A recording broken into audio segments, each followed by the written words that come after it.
Because World War III is a really bad idea. Here is your host, Michael Rivero. And aloha, America. Welcome to our show. It's Monday, April 1st, 2013, April Fool's Day. Not feeling very foolish myself today. There's a lot of stuff going on. We've got a lot to cover today. Phone lines are open, 800-313-9443, 800-313-9443. Manny is sitting in the control room, twiddling the dials, keeping us out of trouble, ready to answer the phone when you call on in. And starting off right here at the very top of the news, interesting development regarding Korea over the weekend. Not getting a lot of coverage on the corporate media for some strange reason. But remember, at the end of last week, they were saying that North Korea had declared there was a state of war. And it is now turning out it is another one of those all too frequent mistranslations, nudge, nudge, wink, wink, that always seem to favor the pro-war agenda. But in point of fact, Kim Jong-un has not stated that there is a state of war as official North Korea policy. It was a mistranslation, like the claim that Ahmadinejad said that Iran wanted to wipe Israel off the map. And scholars went back and looked at it and said, no, that isn't actually what he said. He said, Israel is going to fade from the pages of history, which is a very passive thing. Doesn't say Iran's going to do it, says Israel's doing it to itself, which is certainly absolutely true. So now we are coming to understand that a lot of this so-called belligerent war rhetoric that is being used to try and claim North Korea is the cause of all of this military buildup in the region is a mistranslation, to be most generous. I think it's just more propaganda. And it's intentional. It's by design. We're going to be talking a little bit about some revelations coming out of a former CNN reporter who has gone public saying, yeah, we were routinely ordered to lie, to support the war agenda with Iran and Syria and the rest of all that. We're going to get into that a little bit later in the show here. Now, interestingly enough, last week I was commenting on the fact that the corporate TV news had given very little coverage at all to what was going on in Cyprus. It was big news, obviously, all over the independent media, all over the blogosphere. It was getting some coverage in the non-TV corporate media, but it was kind of being dismissed as a one-time thing. I think the TV news has reached the point where they understand if they don't start covering this, it's going to be obvious they are avoiding the issue because CNN, which is still giving more airtime to the Jodi Arias murder case, they're calling it America's transfixed by the murder case. No, we aren't. It's just the media that's obsessing about it. And, of course, the Michael Jackson lawsuit is getting the big coverage. But CNN did slip in there that there are plans for a second Cyprus haircut, an additional 22% cash grab on the depositors of Cyprus here. And this is crossing a threshold because Cyprus taught the world bank confiscation is possible. A second one is going to send the message it's inevitable. Remember, the last official act of any government is to loot the nation, or in the case of the globalist empire, to loot the entire world. And that's what's going on right now. And even the most in denial, oh, it could never happen here, has to be paying attention. Because, yeah, it is happening again. And worse, it shows the first cash grab didn't work. It didn't solve the problem, which is what we were telling you was going to be the case. And they're already going back for another double handful of money from the Cyprus bank customers. Functionally, they've already taken it all. Because even though the banks are open again, the largest savers still do not have access to their savings account at all. It is 100% out of their reach. I'm going to take a break for commercials. We'll be right back. And aloha, America. Welcome back to the show here. And so we're talking about what's going on in Cyprus. They're talking about a second shave off. The numbers are jumping all over the place. And we were hearing as high as 80%. Now they're seriously talking 60%. Apparently, officials within the Bank of Cyprus are saying that, there's going to be another 37.5% And they're saying, you know, it's really okay because it's not like we're taking the money and not giving them anything back because they're giving them shares in the bank. Ooh, what a wonderful deal. We're going to take your cash and give you shares in a bank that is hovering at the edge of collapse and would have collapsed if not for stealing from its own depositors. What a valuable issue of stock that's going to be to build your future on. And they're basically saying that even with all the shave-offs, they're struggling to avoid a collapse because savers are taking the maximum allowable deposits out every chance they get. It's a slow run on the bank. And what I think the people of the Cyprus bankers don't understand is the capital controls aren't going to work because however long it takes, week after week after week after week, the savers of Cyprus are going to be taking their money out of the account as fast as they can. And now that they're openly talking about a second round of wealth confiscation, this has to be convincing everybody this is very real, it's not going away, this is going to be the new normal. They decided against overprinting euros for the same reason the United States wants to stop overprinting dollars. It's not only destroying the wealth in your pocket, it's destroying the wealth of the money junkies, and that just cannot be allowed to stand. So the new model is to go right into your bank account and just help themselves to all the money they need to keep their little Ponzi scheme going again. It literally is taking trillions from the people and giving it to the bankers so the bankers can turn around and loan it back to the people at interest. That is what all of this means, whether they call it TARP, bailout, bail-in, haircut, shaving, whatever. It's all the same thing. Taking money from the people to give to the banks so the banks can loan it back to the people at interest.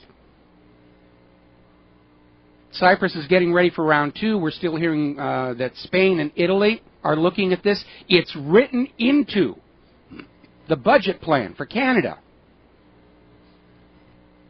Over there at Daily Mail, they're calling it what it is. It's robbery. And now the British expatriates inside Cyprus are being told they may lose absolutely everything, over £85,000 if they have it in the bank account. They're just going to take it all.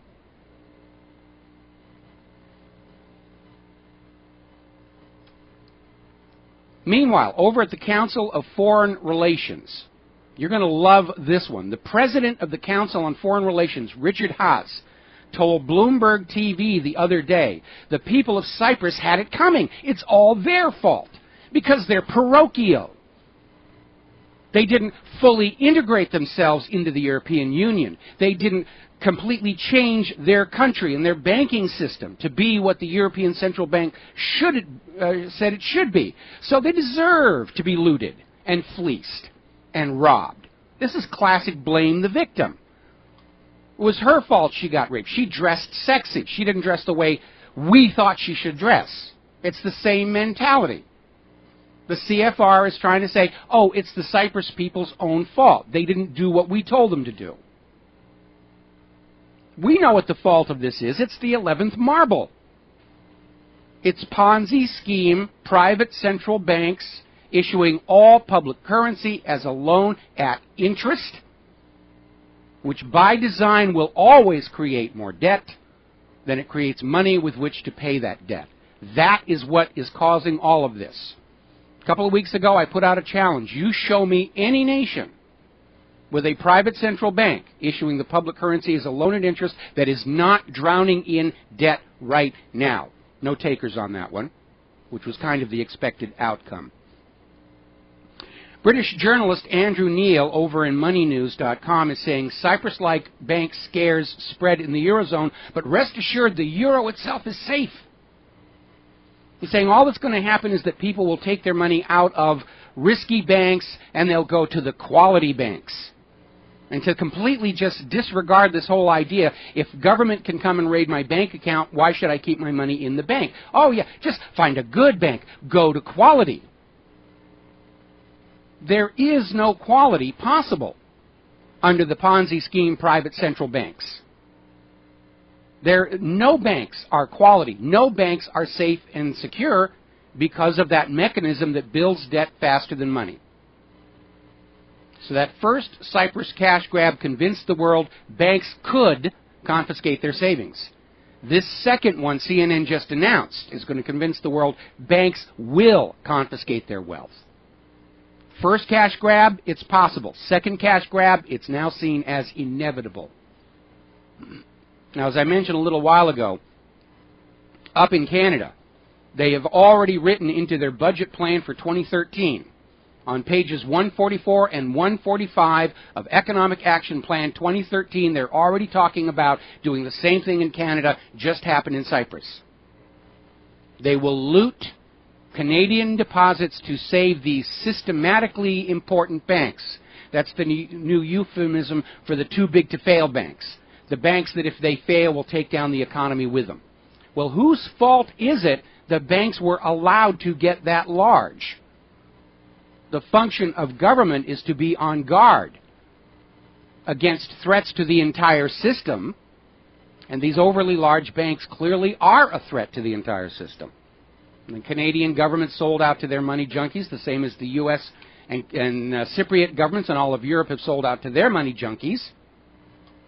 And so the banks enjoy this amazing immunity. Yeah, we're cheating our depositors, we're stealing, we're engaging in fraud. You can't do anything about it. If you try and arrest us, we'll destroy the whole economy. It's the same thing they did back in 1933, when the Wall Street bankers literally tried to stage a fascist coup here in the United States of America.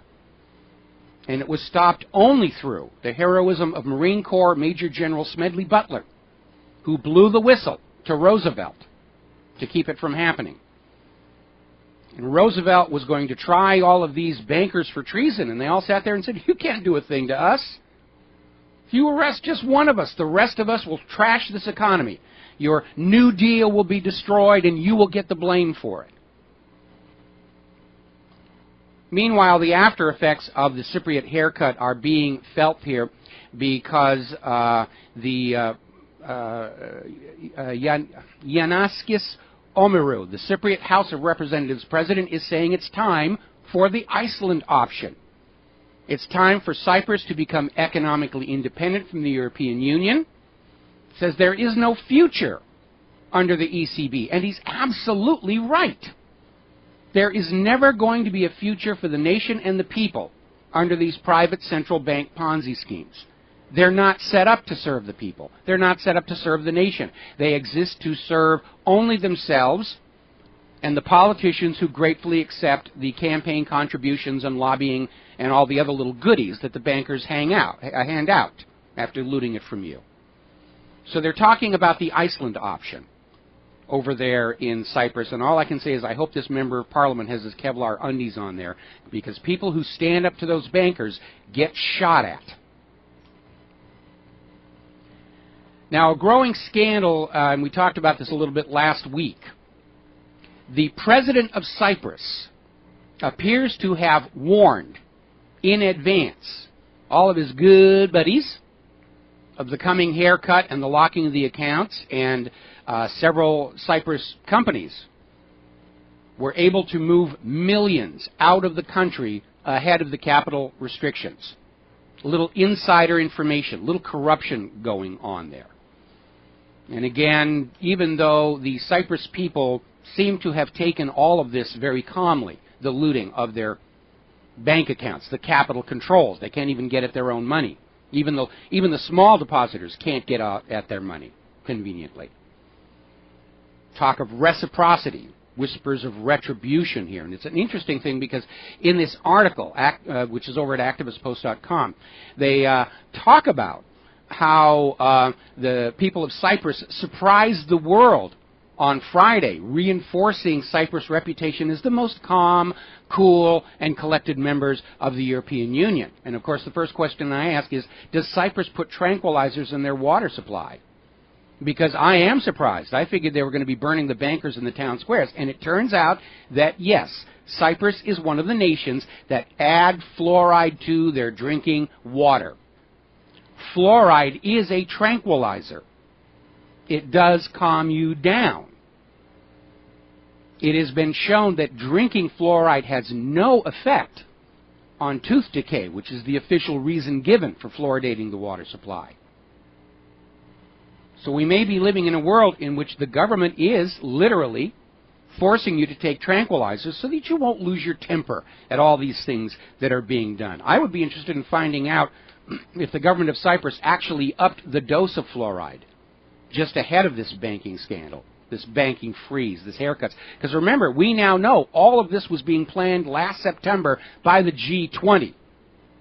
This wasn't a complete surprise to the insiders. It wasn't a surprise at all. So I'd like to find out just how much fluoride was in that water and if there was a sudden increase. Got to take a break for... Aloha, America. Welcome back to the show here. And we're talking about what's going on in Europe and how it is likely to spread, despite Bernanke's comment about, oh, it's unlikely unless the contagion spread. Yeah, the contagion does have to spread because the globalists tore down all the barriers that would have kept this from spreading. This idea that we're going to knock down all the borders to economies and everything makes as much sense as propping open the fireproof doors in a building or leaving the hatches in the watertight bulkheads in a ship wide open. And that's exactly what's happening, and especially because of the derivatives problem. The contagion has to spread to the United States. If Canada's already talking about looting their depositors' accounts, you know it's already over here. Now, further complicating the situation, and this is even being reported by Fox News, the Italian banks have just posted a $4.1 billion loss. And apparently it was tied in with some of their derivatives trades. So it's already spreading, and the derivatives are already becoming a factor. As I mentioned before, we're hearing from some sources that ultimately the people of Cyprus are going to lose 80% of their deposits. Now, we know that right now in Cyprus, they're talking about a 100,000 euro cap. If you're under 100,000 euros, your bank accounts are not being confiscated, but they are removed from your control because of capital controls. Now, the reason for the 100,000 euro cap is very simple. Below that level, your deposits are insured. So if the government simply grabs a bunch of money out of your account, then they have to turn around with the insurance and put it right back again.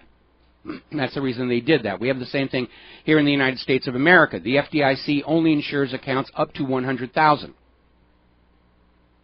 I would not be surprised to see the Eurozone Banking Insurance Organization and even the FDIC start to float the idea that government and bank confiscation of your savings does not qualify for reimbursement because it's not technically a bank failure.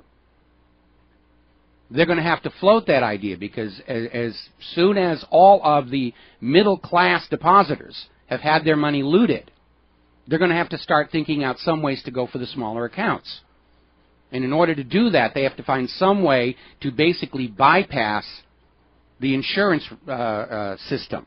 Otherwise, they're just taking it with one hand and having to put it back with the other. So that's something to keep an eye out for. The changes to the rules of FDIC or the ECB or the rest of that. Now, an interesting story, and we commented on this before. The Telegraph is out there saying after the Cyprus bank raid fiasco, Germany is being painted as the European Union's chief villain. And I'm not saying Merkel and her devotion to the common currency in the European Union hasn't been a problem. But what we're seeing as we go into this new World War III, Germany's going to be the villain. Why? Well, it worked the last two times. It's the replay all over again. Get into a war to prop up the banking system, find a convenient villain and demonize them. And, you know, Germany's got such a vile reputation from the last two. Let's just use them again. Meanwhile, the German finance minister Wolfgang Schäuble has said savings accounts in the Eurozone are safe. He's back to saying Cyprus is a special case and not a template for future rescues, even as it's being announced there's going to be a second one. This German finance minister can't make that statement. Germany's not in control of the European Central Bank. The European Central Bank is in control of the European Central Bank. What this is just a continuation of the, hey, it's unlikely, not to worry, keep your money in the bank, it's much safer there than it would be in your own control. You know, don't think, just, yeah, really, it's not going to happen again. But don't forget, 2 months before this all happened, after it was already decided at the G20 that it was going to happen, the Cyprus government was reassuring their bank depositors their money was safe. They would be the last ones to be forced to pay the cost of a bank bailout. And here they are. Now, the contagion is also spreading to Slovenia. We were talking about them end of last week. The banks are under severe distress. This is coming out of the IMF from their annual health check on the country. And don't forget, Cyprus survived one of these stress tests, these health checks, just before it all fell apart. So I don't know how good they are. But they're saying Slovenia has to be added to the list of needing desperate measures to keep the banks alive. I think at this point most people are saying, let the banks die. They created this mess with this Ponzi scheme of theirs. For anybody but a private central bank, what they're doing is a criminal offense. That's why Bernie Madoff with the loot is in prison. These private central banks are legalized criminal operations. Ponzi scheme economics, legalized counterfeiting. It is time to stop. Welcome back to the show here. Over at Investment Watch blog, they have an article basically saying Europe's economic crisis is now worse than the Great Depression of the 1930s. We have to name the new one. We need a bigger, more impressive name. It's the Grand Depression. One of the 1930s, that was the Great Depression. Wasn't much great about it, except for the bankers. This is the Grand Depression, the gold medal winner of all depressions. And functionally, the European Union is splitting itself in two, as we commented last week, because of its inaccessibility.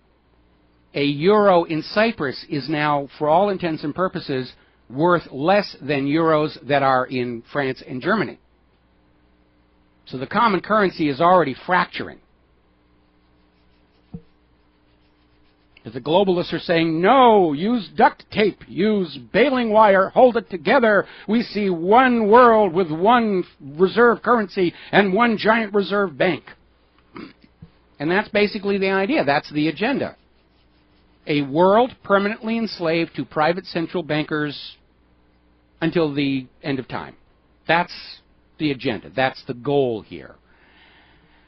Now, there is a little bit of blowback for all of this thing here. Senator Bernie Sanders says he will introduce legislation to break up banks that have grown so big that the U.S. Justice Department refuses to prosecute for fraud and criminality for fear that the indictments might harm the financial system as a whole.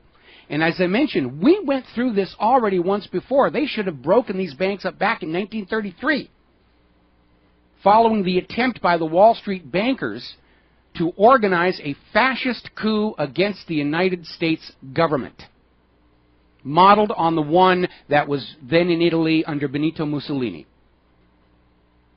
And as I mentioned earlier in the show, the coup failed thanks to Marine Corps Major General Smedley Butler, who frankly, I think, is one of the nation's great unsung heroes. I mean, we all know his name.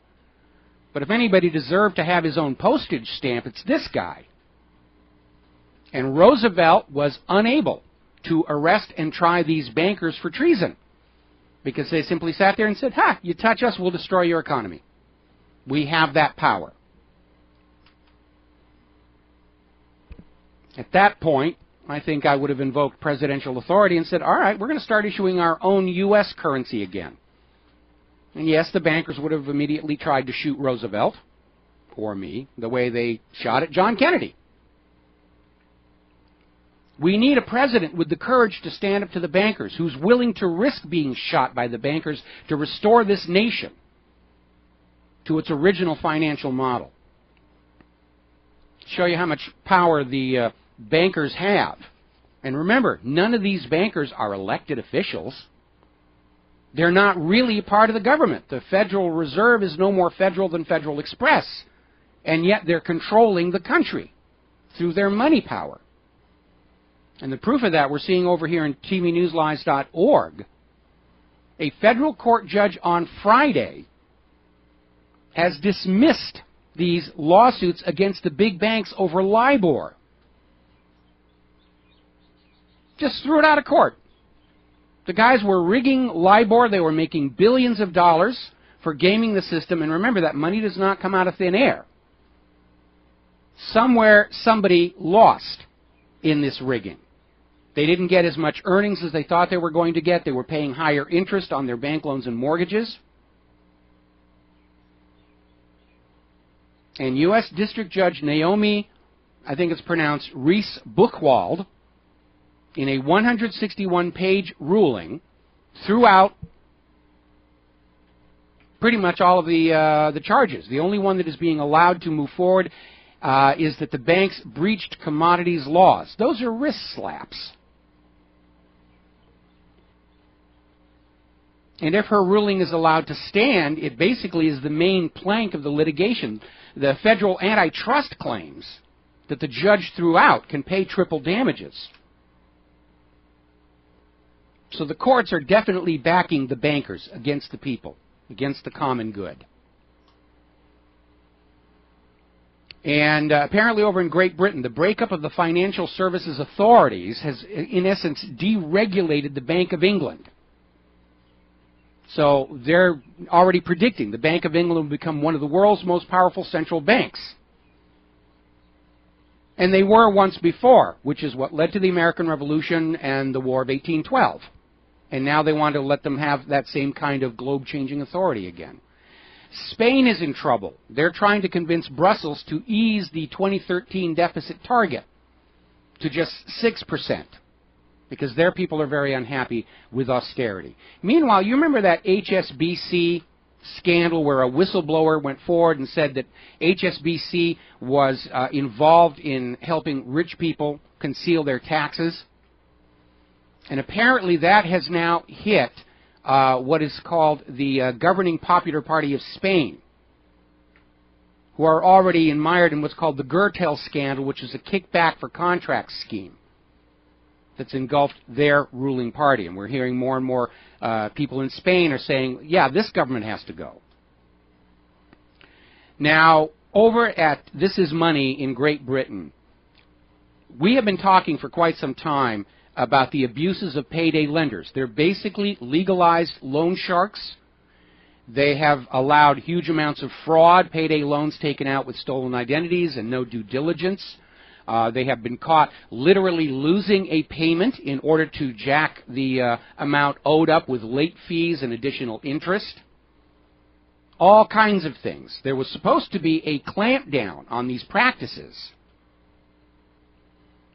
And apparently over there in Great Britain, it's come out that the Office of Fair Trading somehow messed up the paperwork. And that's going to basically delay the investigation and prosecution of the payday loaners. They get to go on doing what they've been doing for months more. Meanwhile, over in France, the judge who accused former President Nicolas Sarkozy with taking financial advantage of France's richest woman has received a bullet and a death threat in the mail. So it's getting ugly out there. The corruptions are surfacing, and the corrupted are getting desperate to hold this off. They're getting open and blatant. Bullets, death threats. After a while, screaming anti-Semite seems to be losing its effect, and that's why they're going to these other tactics here. Now, interesting story. This is coming out of Australia. Australia and China are getting ready to organize their trade solely in terms of their own internal currencies. They're going to cut out the dollar as the intermediary currency, where Australia would buy dollars and then go to China, and China would take the dollars and convert them to the yuan. They're getting tired of that because of how fast the dollar is collapsing. And so this idea of returning the world to Bretton Woods through political means, through war, through covert overthrow, it's already crumbling. Because the world is turning away from the dollar faster than the U.S. can conquer countries and force them back on it. And this elimination of the dollar in trade with China will be the focus of Prime Minister Julia Gillard's trip to Beijing next week. China buys nearly 1/3 of Australian exports. It is a significant, significant blow against the dollar. 5 of the top 10 economies in the world no longer use the dollar as an intermediary currency. And you're not seeing that on the TV news either. Now, an interesting little story, the BRICS nations, this is coming out of Russia Today, the BRICS nations are dumping the euro because of the European Union banking crisis. They're getting out of that currency. A year ago, it was announced BRICS was going to start dumping the dollar. So the world has finally awakened to the scam that is private central banking issuing the public currency as a loan at interest. They can see with their own eyes how this scam has destroyed every nation it's been inflicted on. And they don't want to have anything to do with it any longer. They don't want to have to go through the dollar. They don't want to have to use dollars to buy oil and resources. And so this dollarification agenda of the U.S. to go out and conquer the world's resource-rich areas to try and keep everybody on the dollar is clearly already in a state of failure. Now, over at PIMCO, their CEO, Mohammed El-Erian, is saying the stock market rally is artificial and it is being propped up simply by the central banks handing out money to Wall Street investors at pretty much close to zero interest. And the Wall Streeters take it because their thinking is, I'll take all this money at, let's just say hypothetically, 1% interest. I'll buy a bunch of stock to drive its value up, sell out at the top, pay the bank back its money and its 1% interest, and I've got the leftover to put in my pocket. That's how Wall Street's running right now. It's pure speculation. And that is not healthy for the economy as a whole. It's not even healthy for those companies that are whose stock is being gamed this way. And the U.S. government looks the other way because that skyrocketing Dow, although it isn't doing so today, is the political banner to say, see, the economy's really working, everything's fine. Look at the Dow Industrial Averages. It's never been higher. Of course, if we factor in inflation, the stock market's actually been in a decline since the year 2000. But they just need that big number to wave around at you. Look at the big Dow number, huzzah, huzzah. Look at that big number on the bottom of your brokerage report. And you will know that all is well with the world. And of course, when the coming correction hits, because the stock market is so overvalued, the only ones who will get their money out are the first ones to sell off, which, to judge by what just happened in Cyprus, is going to be all the inside buddies who will know it's probably going to crash on Wednesday. They start selling on Tuesday. They get their money out. The market crashes. And for most ordinary working Americans, all they're going to be left with is that impressive-looking number at the bottom of the brokerage report. And that's all it is. It's an impressive-looking number. It doesn't represent anything real.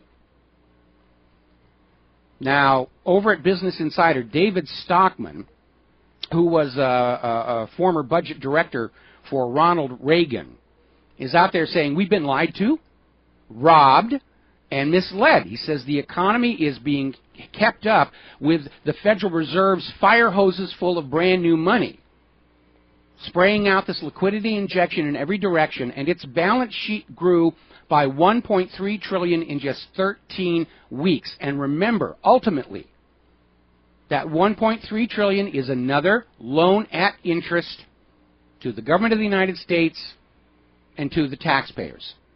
If they don't get it back from the financial institutions, it falls onto you. And they won't get it back. We're already hearing reports coming out that these Wall Street firms and banks have not paid back the full amount of their bailouts and TARP and the rest of it. We were all told, yes, they paid it back, everything is fine. The numbers are coming out of the Congressional Budget Office are saying, no, actually, they didn't. Mostly the balance of the debt was simply written off. Stockman is also out there saying that basically George W. Bush's policies bankrupted the country, and he is a Republican. But the reality is it isn't just George W. Bush. It was certainly Clinton before him who was looting Social Security to create his magic federal budget surplus. The reality is there has not been a president who was really good for the U.S. economy as a whole since Andrew Jackson, who was the only president to pay off the national debt and free America from the clutches of the private central bankers, which is why they tried to kill him. Over in California, and I want to preface this by saying that some of my friends in the computer animation, visual effects industry are saying California's filmmaking is an absolute disaster. It's all fled, it's fleeing the country. It's going to Australia, to Europe, to all these other countries with a more business-friendly climate and without this insane, insidious taxation and regulatory compliance. So California now has a negative net worth of $127 billion. That is with a B. And that does not count the unfunded liabilities for state employees' future pensions or the $60 billion in unfunded liabilities for retiree health care.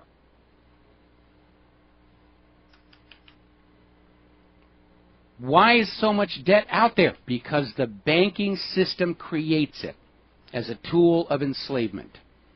The essence of the banking industry is to keep us all, whether we be nations or individuals, slaves to debt. And we can see it. The bankers are calling the shots for the government right now. They called the shots in Cyprus. Cyprus government, their parliament, voted down taking money from the depositors. And the bankers said, we don't care what you vote for. Give me control of a nation's money supply and I care not who makes the laws. We've all heard that one before. Meanwhile, there's another scandal. This is coming out of Finance in Yahoo. These directors of these huge New York financial corporations are making hundreds of thousands of dollars for sitting on the boards of directors. They may have to show up 15 times per year. And they're paid these huge salaries. Let's see. Average pay for board directors at the 6 biggest banks is $328,000 in 2011.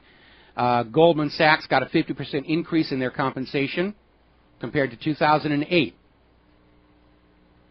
Some directors are earning more than $500,000 a year. And by the way, that's not their only job. They have other jobs and other sources of income. They're paid this $500,000 a year to show up on the board of directors meetings 15 times per year. I'd love a job that paid me $500,000 and I only had to show up 15 days out of the entire year. That's how completely out of control it is. Got a caller on the line. Tim in New Mexico. Aloha, Tim. Welcome to the show. What's on your mind? Oh, there we go. Hello, Mike.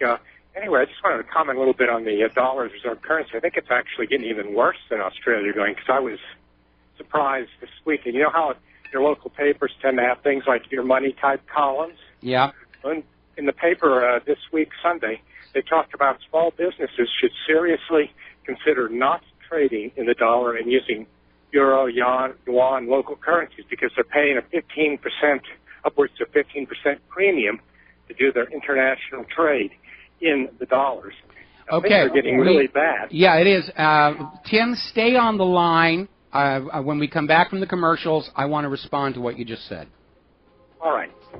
Aloha, America. Welcome back to the show. We're talking with Tim in New Mexico. And, Tim, you're absolutely right, and this is nothing new. In my previous career, I occasionally was solicited for business outside the United States. And I remember toward the end there, we were getting this idea that the bids had to be submitted denominated in currencies other than the dollar. And I remember people who were soliciting me to offload some work would say that their bids in U.S. dollars were only good for 30 days because they couldn't trust what was going on with the dollar. So we've actually seen this for quite some time. I doubt the euro is being considered a stable currency any longer because of what's happening in Cyprus. And remember, China has been promoting the yuan as an international currency. They were trading oil with Venezuela in the yuan. That's why the U.S. wants to go to war against China and now Venezuela. And it's all about literally a world war to prop up the dollar when the dollar is a completely busted currency right now. And so, yeah, we are seeing that. Doing business across the border, you can actually, they'll cut you a better deal for not going through the dollar. Anything else, Tim? Okay, I guess we lost Tim. Let's switch over to Mike in Kentucky. Tim, are you there? Hello? Tim, are you there? No, he dropped. He dropped. Okay, Mike in Kentucky. Aloha, Mike. Welcome to the show. What's on your mind? Well, you talked about California, and I have to go with some of the stuff I've read about California. There are 14,000 divisions of local government in California alone. I mean, if it was its own separate republic and not part of the union, or not one of the several states, or whatever legal term you want to use, the California Republic or state of California et al. Would probably be something like the 10th world's largest economy. And we ran through a problem here in Kentucky a few years back where these two different insurance schemes got scrutinized because they had a $10,000 Christmas tree, and then they started looking at this huge headquarters they were building, and it turns out that the Kentucky Association of Cities and the Kentucky Association of Counties essentially was a creature contributed to and created by the cities and counties in Kentucky, and they were socking away these huge amounts of surpluses that were not part of the budget. And they would be able to go back and finance the bond issues for the different towns and counties. Mm-hmm. So the counties and towns could pretend like they were in debt and needed to keep their tax rates up, and so no taxes ever gets sunsetted, even though some taxes are supposed to have sunset clauses. They never seem to happen. No. So if you have an army of accountants available, forensic accountants, maybe people could go through California's books at the local level and all these quasi-governmental entities and could find out where the $10 trillion went from the late 90s that they had. Mike, we got to let you go for a station identification. Thanks an awful lot. We'll be back with more phone calls after these few words. And aloha, America. Welcome back to our show. And following up with Mike in Kentucky, I understand that government at all levels are dealing dirty to maximize their harvest of wealth from ordinary people. And I'm sure that an army of forensic accountants could go into pretty much any state, county, or city budget and find these issues. But above it all, we have to maintain our focus on the fact that it is the very nature of private central banking that issues the public currency as a loan at interest, which is the reason why every nation with such a bank is plunged hopelessly into debt. The instant that first pretty printed piece of paper goes into circulation, more money is owed to that private central bank than actually exists, and the situation just gets worse and worse with the passage of time. There is no way to completely pay off the debt to a private central bank issuing the public currency as a loan at interest. It can't be paid. It's impossible by design. Once you are in that system, there is no way out other than what Andrew Jackson did and what Lincoln tried to do and what Kennedy tried to do. You have to create an economy that is outside the control of that central bank. So, yeah, the local governments are playing these games as well. They're all money junkies. But it is ultimately the very nature of this model of banking that is causing all these problems. Back to the phone, Rashid in California. Aloha. Welcome to the show. What's on your mind? Mike, I just want to carry on what you were talking about, California, where you mentioned the $127 billion debt.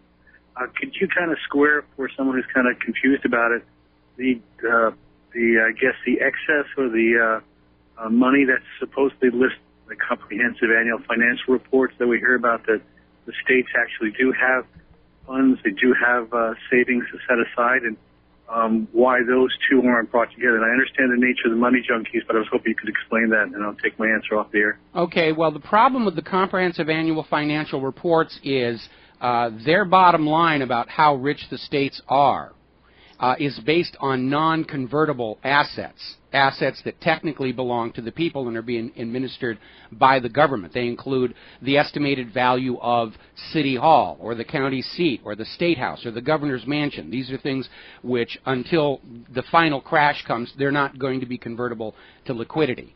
So this comprehensive annual financial report, along with this quite mythical NISARA, are just propaganda that are put out there to try and get people looking in the wrong direction.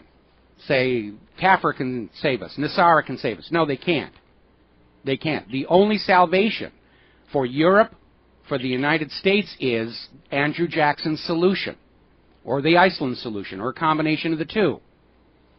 The common enemy of all mankind are these private central banks issuing the public currency as a loan at interest. It is an incredible money-making machine. That money is then used to corrupt governments to perpetuate the fraud until it reaches the point of collapse, which is where we are right now. And if there is an upside to economic globalism, it is that this system is going to come down all at the same time. If you go back and you read my article, All Wars Are Bankers' Wars, you will see that, up until globalism, when all these individual nations had these private central banks, when one nation would collapse or they'd kick out their private central bank, the other nations with a private central bank would immediately declare war to force them back onto the system. But if it all comes down together at the same time, and that looks very possible right now, then the entire world can stand up and say, this is a failed model of banking. No more, no more, no more. We are relearning a lesson that was learned in ancient times. Do you think that ancient Christians and Muslims banned usury just because it occurred to them out of a clear blue sky? They've seen this before. We'll be right back.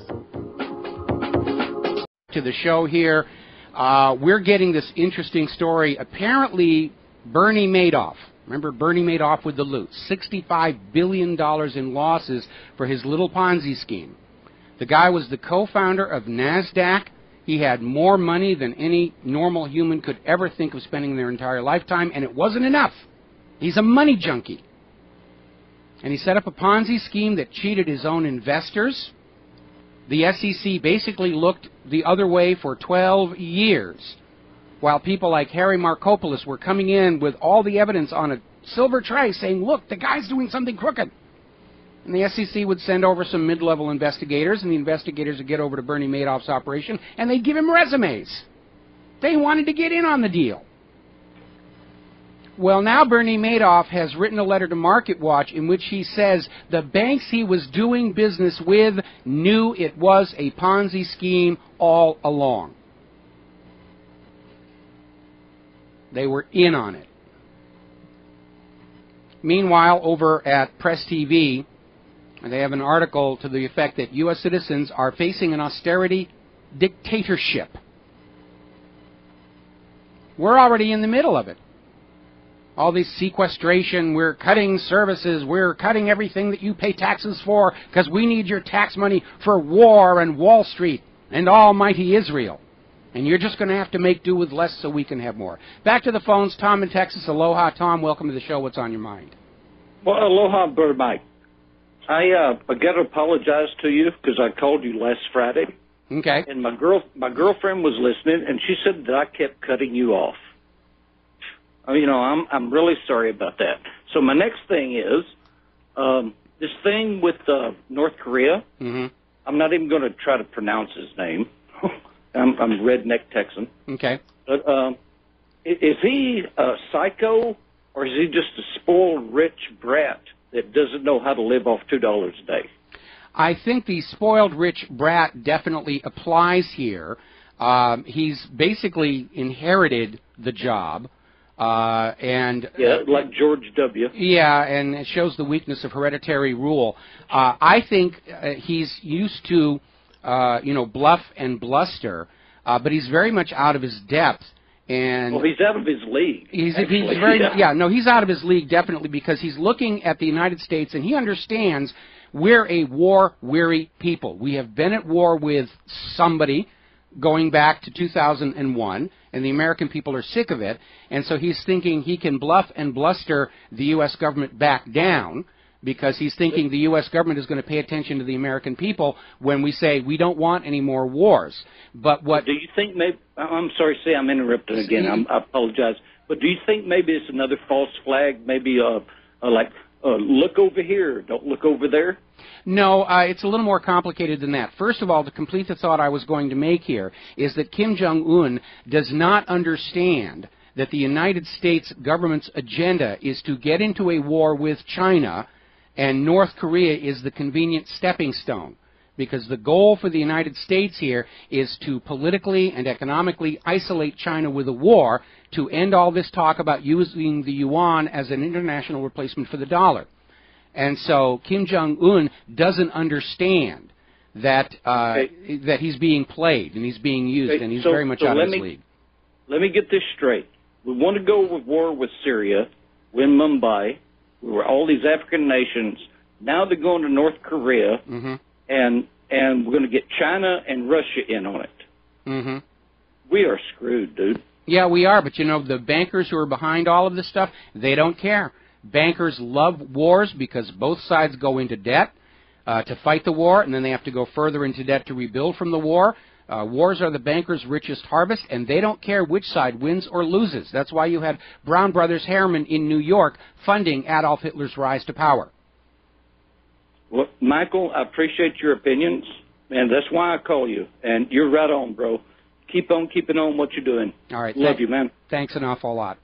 All righty. Now then, we talked about this at the top of the show.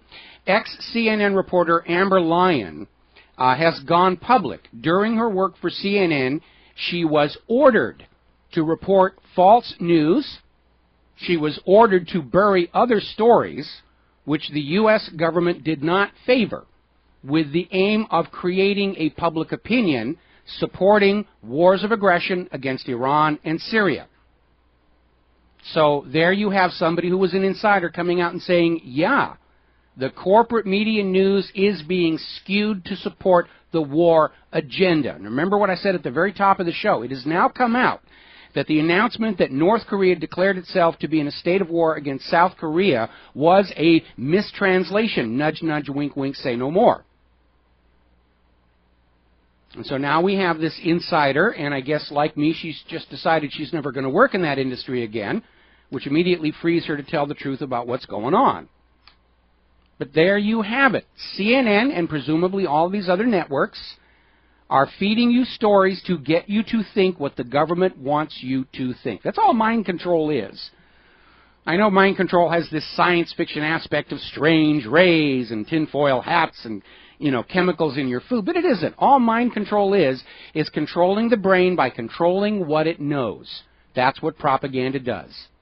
It's nothing more complex or sophisticated or science fiction-y than that. To give you the news, to give you the information, to give you the claims and lies that will lead you of your own free will to conclude what the government wants you to conclude. And now we have this former reporter for CNN saying, yeah, she was ordered to report stories she knew to be a lie and suppress other stories that might have mitigated the impact of the war agenda. It was all under orders from the U.S. government. And remember, a long time ago, there was this very famous lawsuit involving Fox News and synthetic bovine growth hormone, where these two reporters were assigned a story on synthetic bovine growth hormone, one of the Monsanto products, and in the course of their research, they discovered serious, serious health consequences in people who were eating the meat and the dairy products from the treated cattle. If the hormone was not completely 100% metabolized by the cattle, it was getting into the meat and the dairy products, and it was causing medical problems. And Fox News said, no, you take that out. Your story is to tell farmers how wonderful this is and how they should all be buying and using this stuff. And the reporters refused to change the story, and Fox News fired them.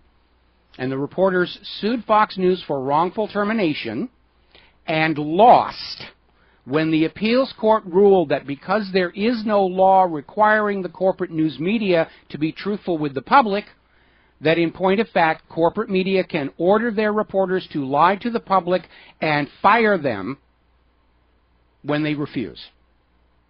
That's what's going on here. Now, over at Uruknet, very interesting story where they're applauding the fact that Petraeus has come out and apologized for his sin of adultery. You know, his little, catching a little fluff on the side, of course, is a story that impacts every American. He's a fine, upstanding citizen again. He apologized for cheating on his wife here. But, of course, he has yet to apologize for all the torture of Iraqis that he supervised. It's a war crime. And the fact that our government is engaging in torture to extract politically convenient confessions is something that really does have an impact on all Americans, especially those who have their family members in the military. Because if the U.S. is torturing their prisoners in the war zones, we can reasonably expect the other side to do the same. And Petraeus has not apologized for that. He's just apologized for his little fluffy girl. Now, speaking of torture, as you may be aware, there's an ongoing lawsuit regarding what's been going on down in Guantanamo. And it's in the federal courts right now. And the Obama administration has been ordered by a federal judge to declassify the government's files on a specific detainee. And the Obama administration's argument against declassifying the files is it's too much work. It's the process of declassification is too complex and costly, and we're under sequestration, and we don't have the money to do it. And the judge, of course, said that's nonsense. You can declassify something immediately. Just hand the file over. That's how Truman declassified the secret of the atomic bomb. He got on TV and said, hey, we've got an atomic bomb. So the Obama administration is still hiding something about what's been going on in Guantanamo. And they're resorting to some pretty lame excuses on why they don't have to share that with you. Now, getting back to the situation in North Korea, along with the B-52s and the B-2 stealths, the United States is now deploying the F-22 stealth fighters to rattle the sabers a little bit more. You know the F-22s, the ones that are asphyxiating their pilots? They're putting those into the mix. We're getting word that more of the guided missile destroyers here in the Pacific are being sent over to the shores of North Korea. There's a huge buildup going on over there, ostensibly for these exercises, but we know what's really going on. They're trying to get North Korea to commit to an action that can be proclaimed as the provocation. Oh, look what North Korea has done to us. They're still out for that whole situation. South Korea is saying they're setting out an active deterrence against North Korea's nuclear threat. First of all, North Korea does not have a nuclear weapon that can fit on a missile yet. They're just testing. It's just ramping up. Propaganda, propaganda, propaganda. We'll be right back. And aloha, America. Welcome back to the show here. So we're talking about this ramp up to North Korea, and they're sending at least one guided missile destroyer over to Korea, the USS Shoup, which is an Arleigh Burke guided missile destroyer, and the SX-1C-based radar system, which now that it's in the media, I can comment on that, but I'd wondered where that went. Normally it's down here in Pearl Harbor, and every time they're testing it, our land gets a little bit wacko. And I noted that it had left, and I didn't want to say anything, but now they're admitting that's where it went. It's over there heading to North Korea. Meanwhile, as I was mentioning before we went to the break here, South Korea is setting out an active deterrence against North Korea's nuclear threat.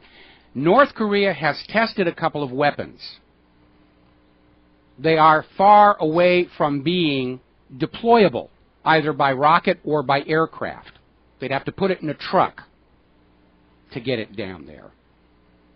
Now, we are seeing some interesting stories apparently coming out of the White House. The White House press secretary is now saying that the U.S. intelligence agencies do not see evidence that North Korea is taking substantive steps toward war. They're backing down on this thing. The White House says it's not seeing any large-scale mobilizations or positioning of forces. So maybe they're going to blink. And I think it's because they understand that we, the American people, really are sick and tired of war. And that we know these wars have nothing to do with terrorist threats, or they hate us for our freedoms, or bringing democracy to the rest of the world. It's all about forcing the world back onto Bretton Woods. And the nations that are breaking away from the dollar are doing so faster than the U.S. can invade them.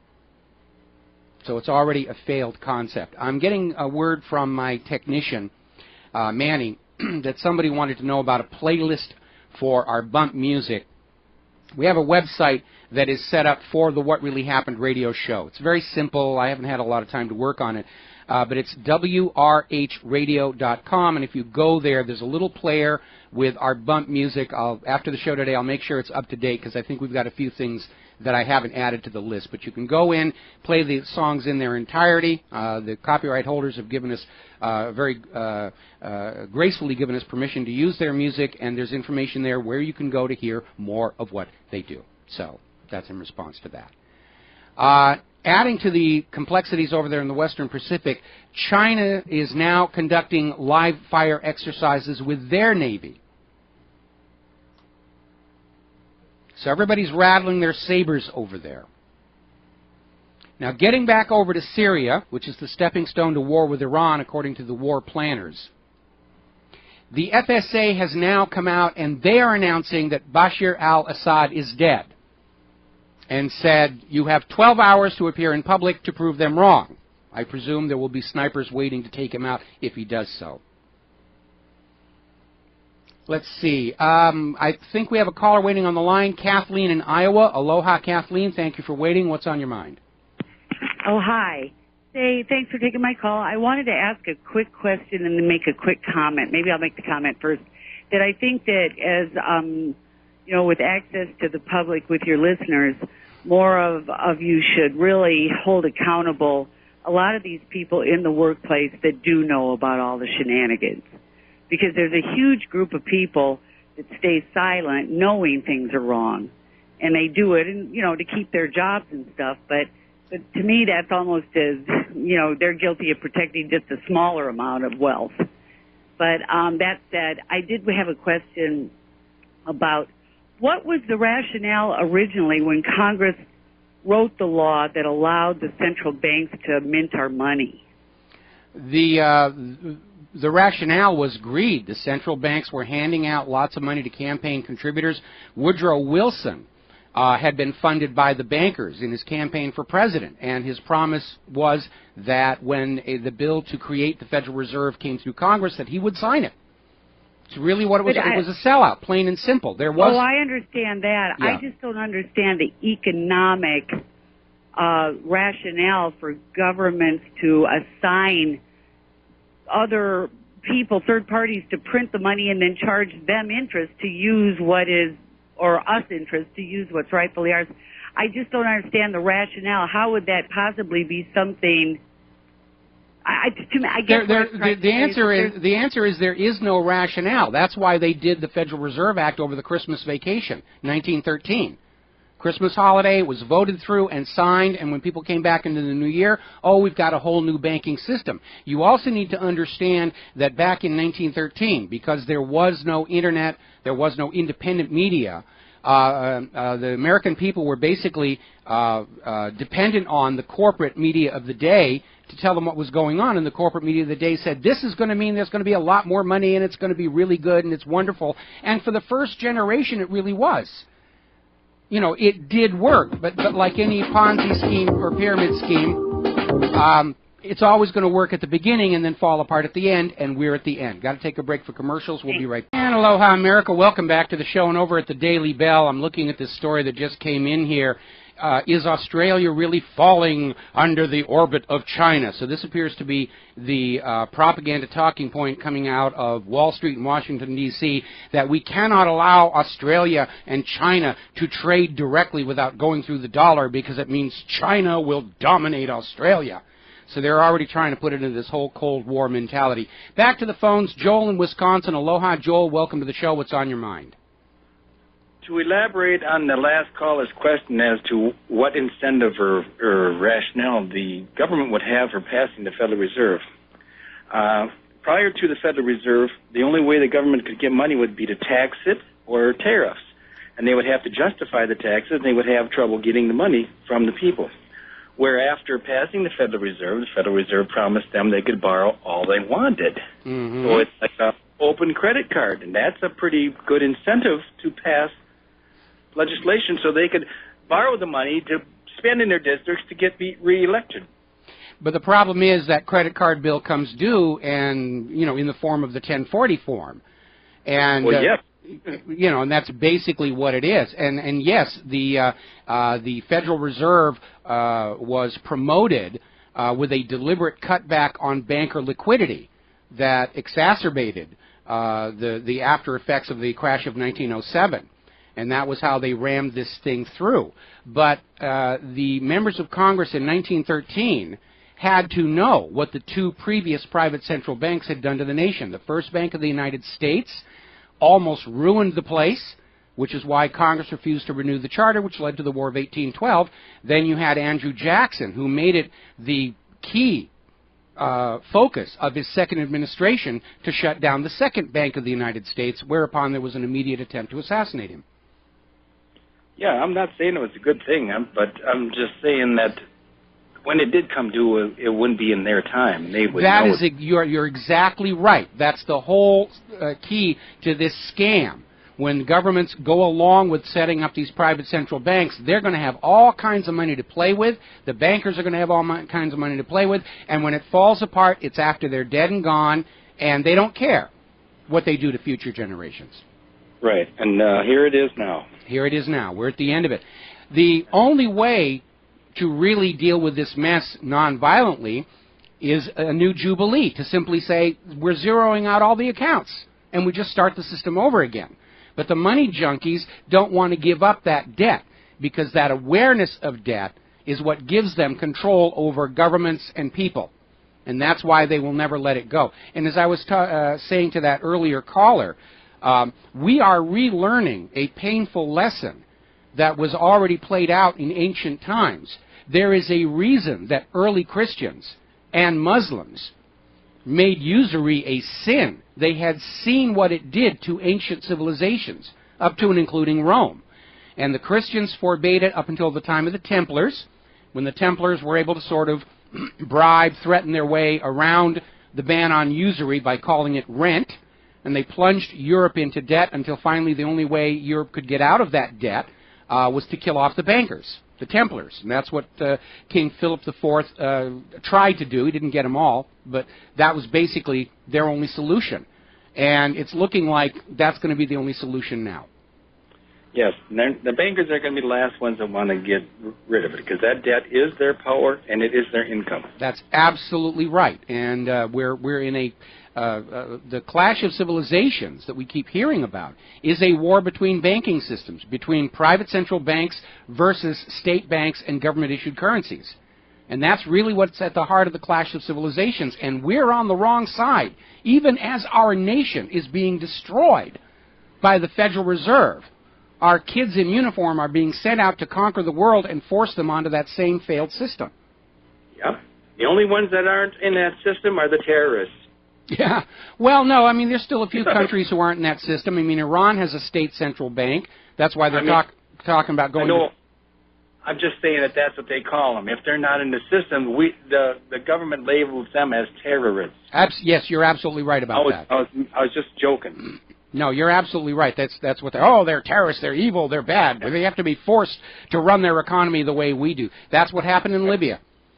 Libya was doing fine until Gaddafi comes out and says we're going to have a state bank and a value-based currency, the gold dinar, and if you want to buy Libya's oil, you'll have to buy it with gold dinars. Boom, invade Libya, kill Gaddafi. Now they have a privately owned central bank issuing the public currencies alone at interest.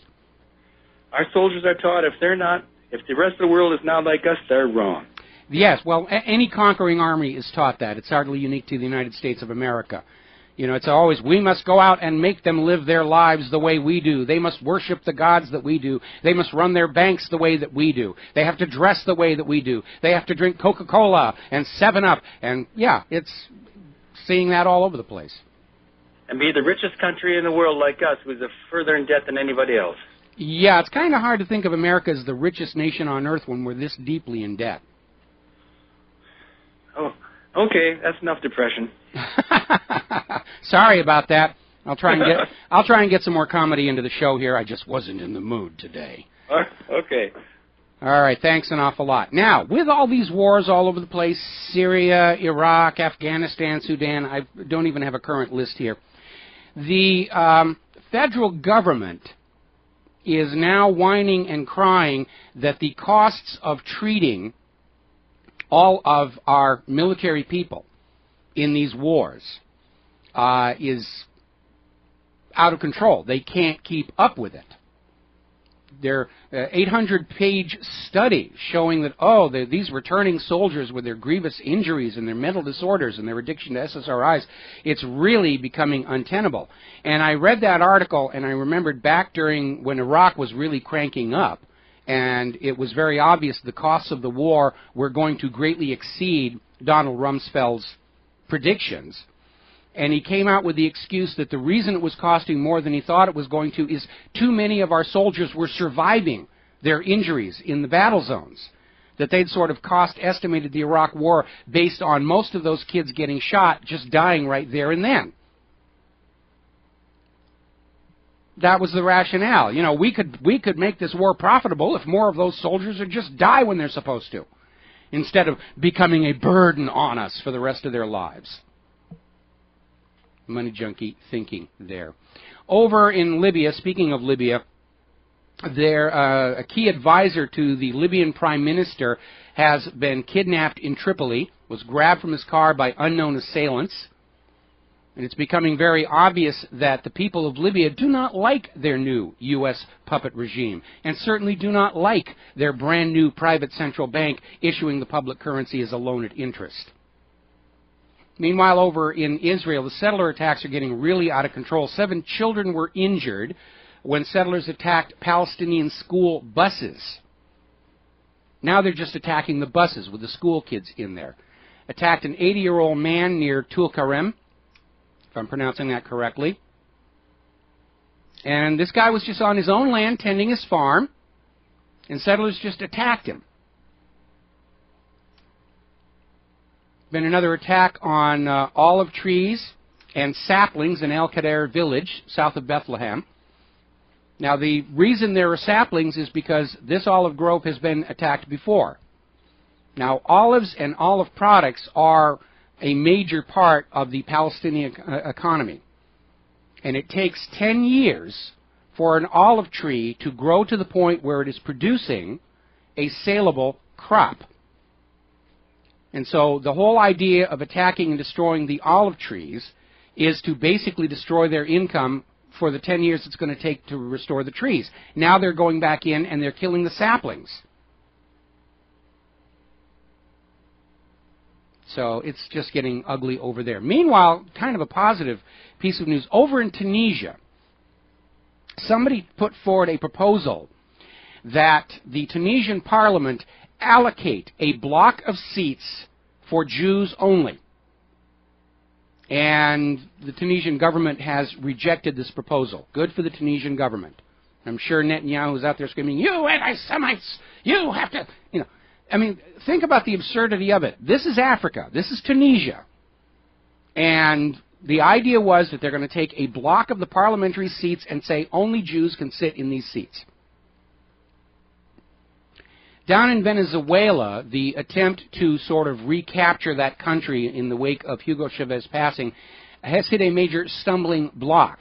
Apparently, 3 opposition party legislators are withdrawing their support from the opposition candidate Enrique Capriles, saying that the opposition party is already planning to claim election fraud in the April 14th elections and try and build a case for a popular uprising or a coup d'etat to overthrow the government. They stole the election. Join us with torches and pitchforks and blah, blah, blah, blah, blah. It's another classic CIA attempt at a covert overthrow. And it seems to be falling apart because the opposition candidate is losing his support over this plan. There's a new word we need to be looking at called agorism. And what that means, there have been several cases where ordinary Mexican citizens are arresting their police departments and arresting corrupt officials. They're forming their own militias, community police, because their government has become so corrupt and their police so corrupt.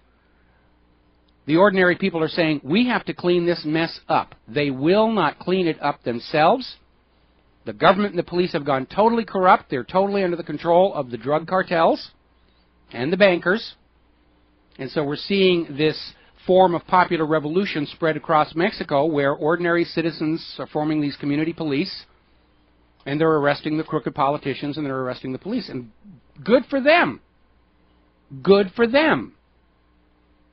And if you want, the American corporate media, of course, says, oh, how dare those Mexicans stand up to lawful authority. Well, if the lawful authority is unlawful, it's not like the Mexican people have much choice.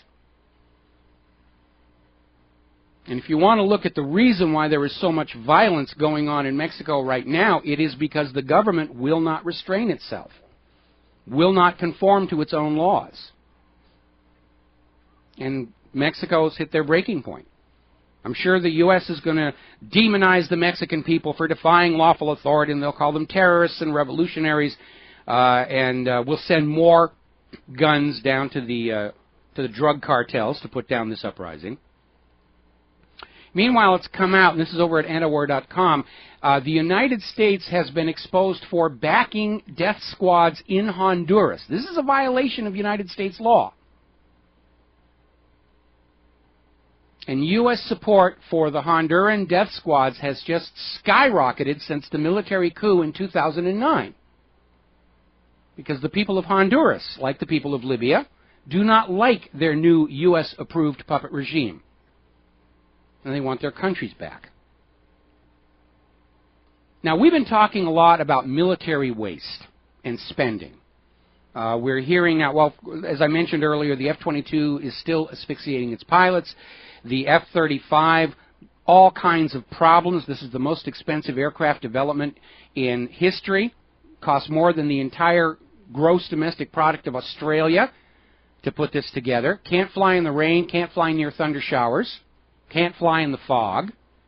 Naval version won't land on a carrier because they put the arrestor hook in the wrong location. No visibility at your 6 o'clock.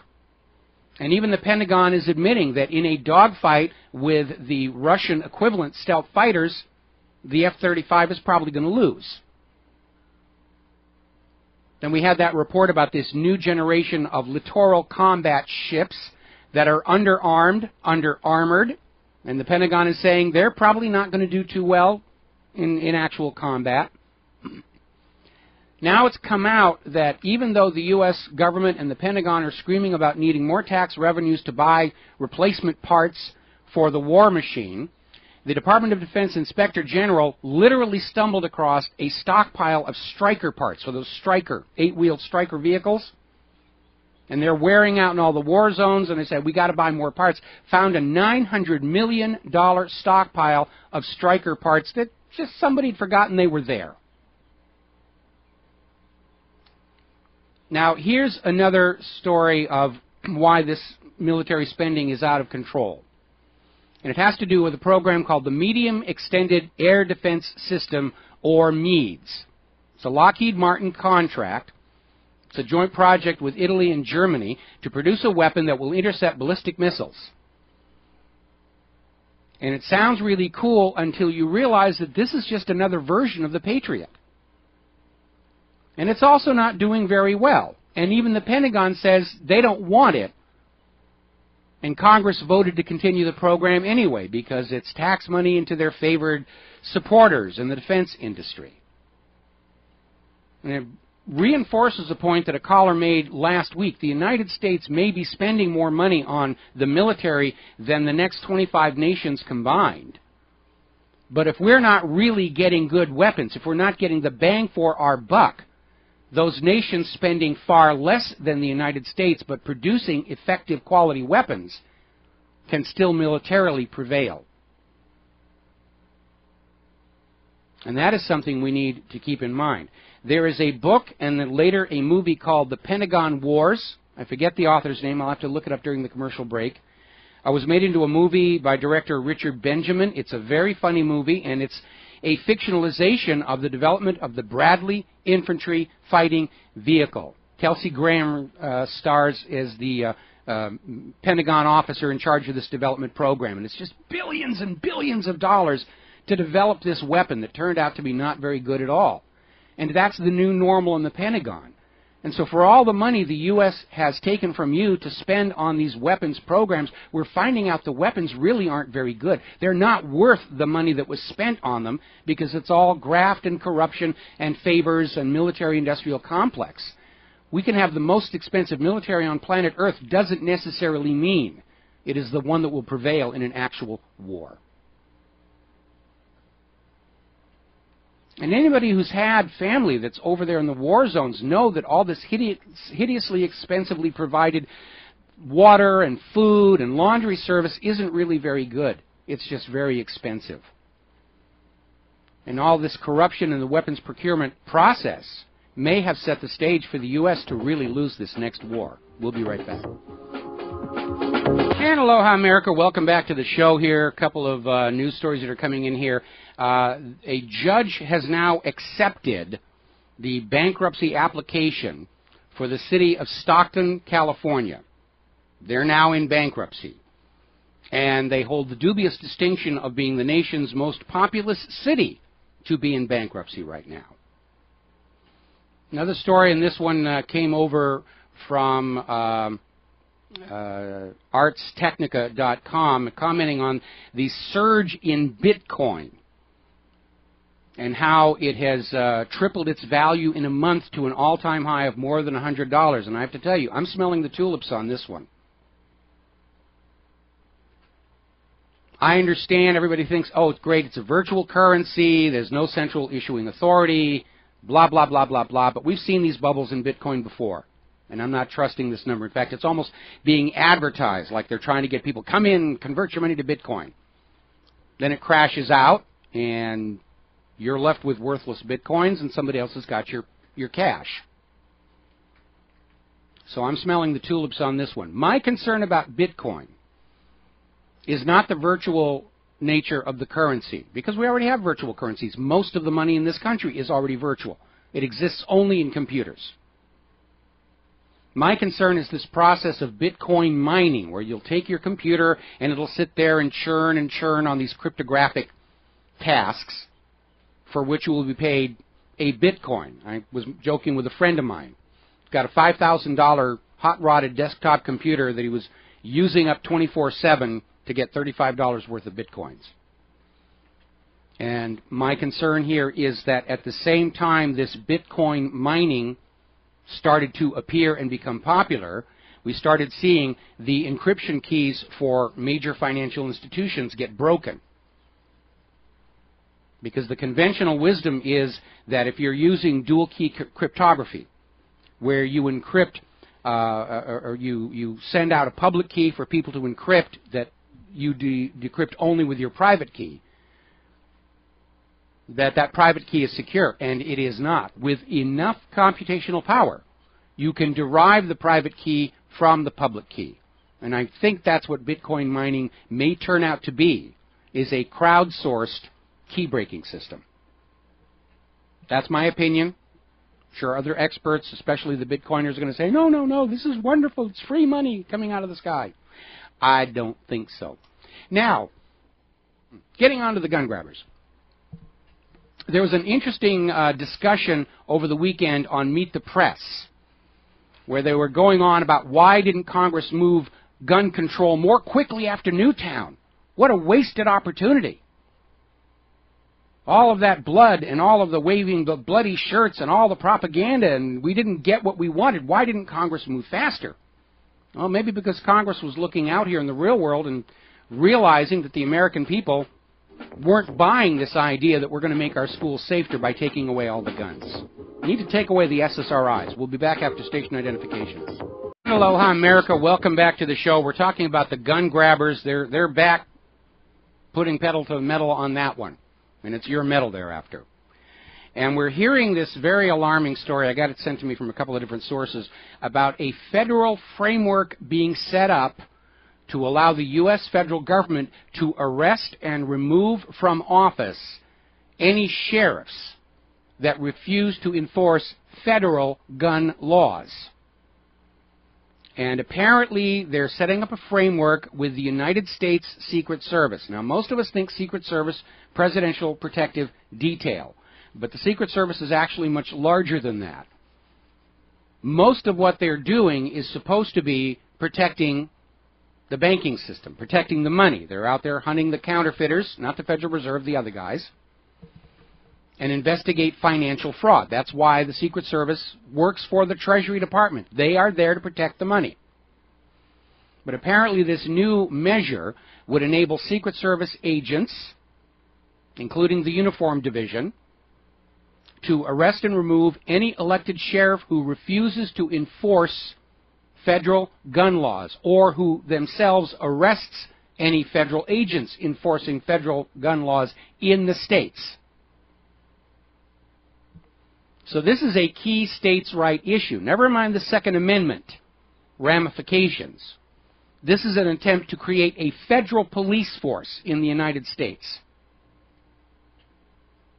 that would have automatic jurisdiction over your county and city police forces. That, too, is the hallmark of rising dictatorship. And they're out there saying, oh, trust the police. You remember back in the 1960s? The Democrats were out there saying, oh, the cops are all pigs. The pigs are coming to wreck our demonstration. The pigs are going to club us today. And now the Democrats are out there saying, trust the police. The police are wonderful. The police love you. They'll take care of you.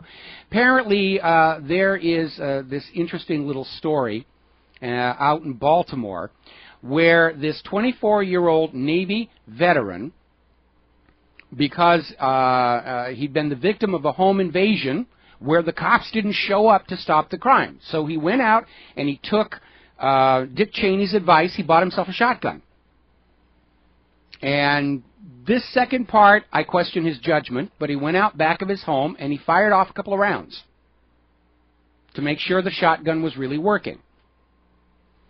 Neighbors heard the gunfire, called the police. The police showed up and shot this guy. No indication that he did anything with the gun that would have provoked such a reaction. They just walked into the backyard, they saw the guy holding a shotgun, and they shot him.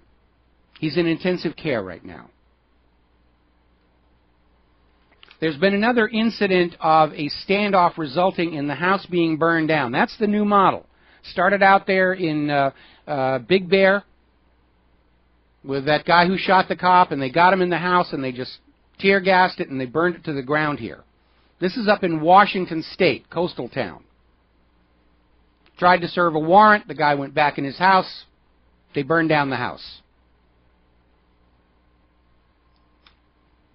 Down in Texas, of course, they're very much concerned over some of their prosecutors being murdered.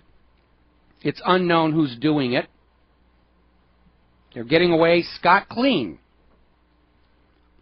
I have to wonder if maybe it's the U.S. government that's going to kill some prosecutors across the country in order to build in a bias against gun owners in all future litigations.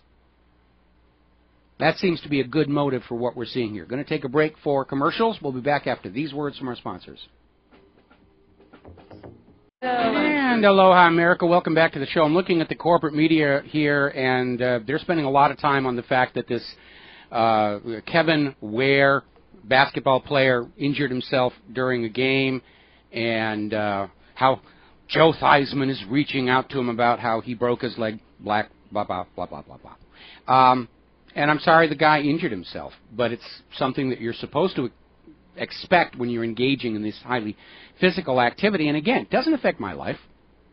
It doesn't affect your life. Maybe affecting the bookies who are betting on these sports events. It's fluff. I have not seen, since the one mention I saw this morning about the second haircut on Cyprus, I haven't seen that repeated. I think CNN wanted to say, yes, we reported it, we covered it, and don't listen to those wacky conspiracy theorists over on the independent media who say we aren't covering the important news. We did, right between Jodi Arias and Michael Jackson. Getting back to the gun grabbers. This is coming out of Philadelphia. Police. Home invasion victim shoots and kills intruder. Good for the intruder. I've noticed something funny about these. Let me read you a direct quote from the article. The victim of an early Sunday morning home invasion in Philadelphia shot at his intruders after a brief struggle, killing one of them, police said. I'm seeing a pattern here. The police weren't there when the crime happened, and yet they're the ones who get to talk to the newspapers and stand out there in their nice little uniforms and their shiny badges and act like they're somehow in control of this situation. Everything they know about the case is secondhand information. Why isn't the victim, the homeowner, being quoted by Fox News? When did the police become the automatic spokespersons for the American people? Seeing another one. Exeter homeowner holds burglar at gunpoint, police say. We talk about this man who broke through the front door of a home on Sunday and found himself being held with a shotgun. And again, the police are giving the media the story. They didn't arrive until it was all over, but they're the ones who get to be interviewed by the media. Police say this, and police say that. It's secondhand information from people who were not eyewitnesses to the event. The police show up and insert themselves into the news media. You don't want to talk to the people who actually did it. You don't want to talk to the people who are actually part of this event. Talk to us. We have badges and buttons and shiny things and tasers. And if you dare talk to the real people that it happened to, we will tase you here. We can tase children now. Okay, phone lines are open, 800-313-9443. Dan the Man is sitting in our control room, twiddling the dials and answering the phones when you call on in. There is a new scandal. Speaking of the police, we all know about the ambulance chasing lawyers. They're out there and they show up at an accident and say, you could sue for 16 zigableams of dollars. Apparently they're going after police officers now. Anytime a police officer is injured, even lightly in the line of duty, the personal injury lawyers are now flocking to them to sue the city or sue somebody. They've set up a hotline. They're out there advertising, have you been injured in the line of duty? You could be entitled to $15 million.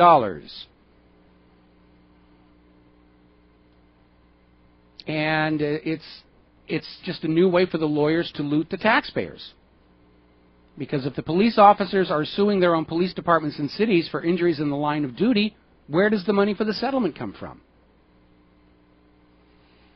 Now, down in Georgia, there is a huge scandal. Okay, and back in 2009, the school superintendent back then, 2009, Beverly Hall, was lauded in the nation's media for turning around Atlanta's school system. Their test scores started going up. It was touted as a huge success for the educational system. Well, apparently they've been indicted. She's been indicted, 35 people total, for cheating on those test scores. She went in, she got a group of people willing to work with her, saying, we've got to make the school district look better. Can we make the students smarter and more knowledgeable? No, we're not really good at that. Let's just rig the tests. So the grand jury finally handed down some indictments, and the corporate media were just waving her around as what a good superintendent can do for a school district. And it was all a fraud, was all a fake. Apparently allegations have come out of threats and intimidation against teachers who were questioning what was going on.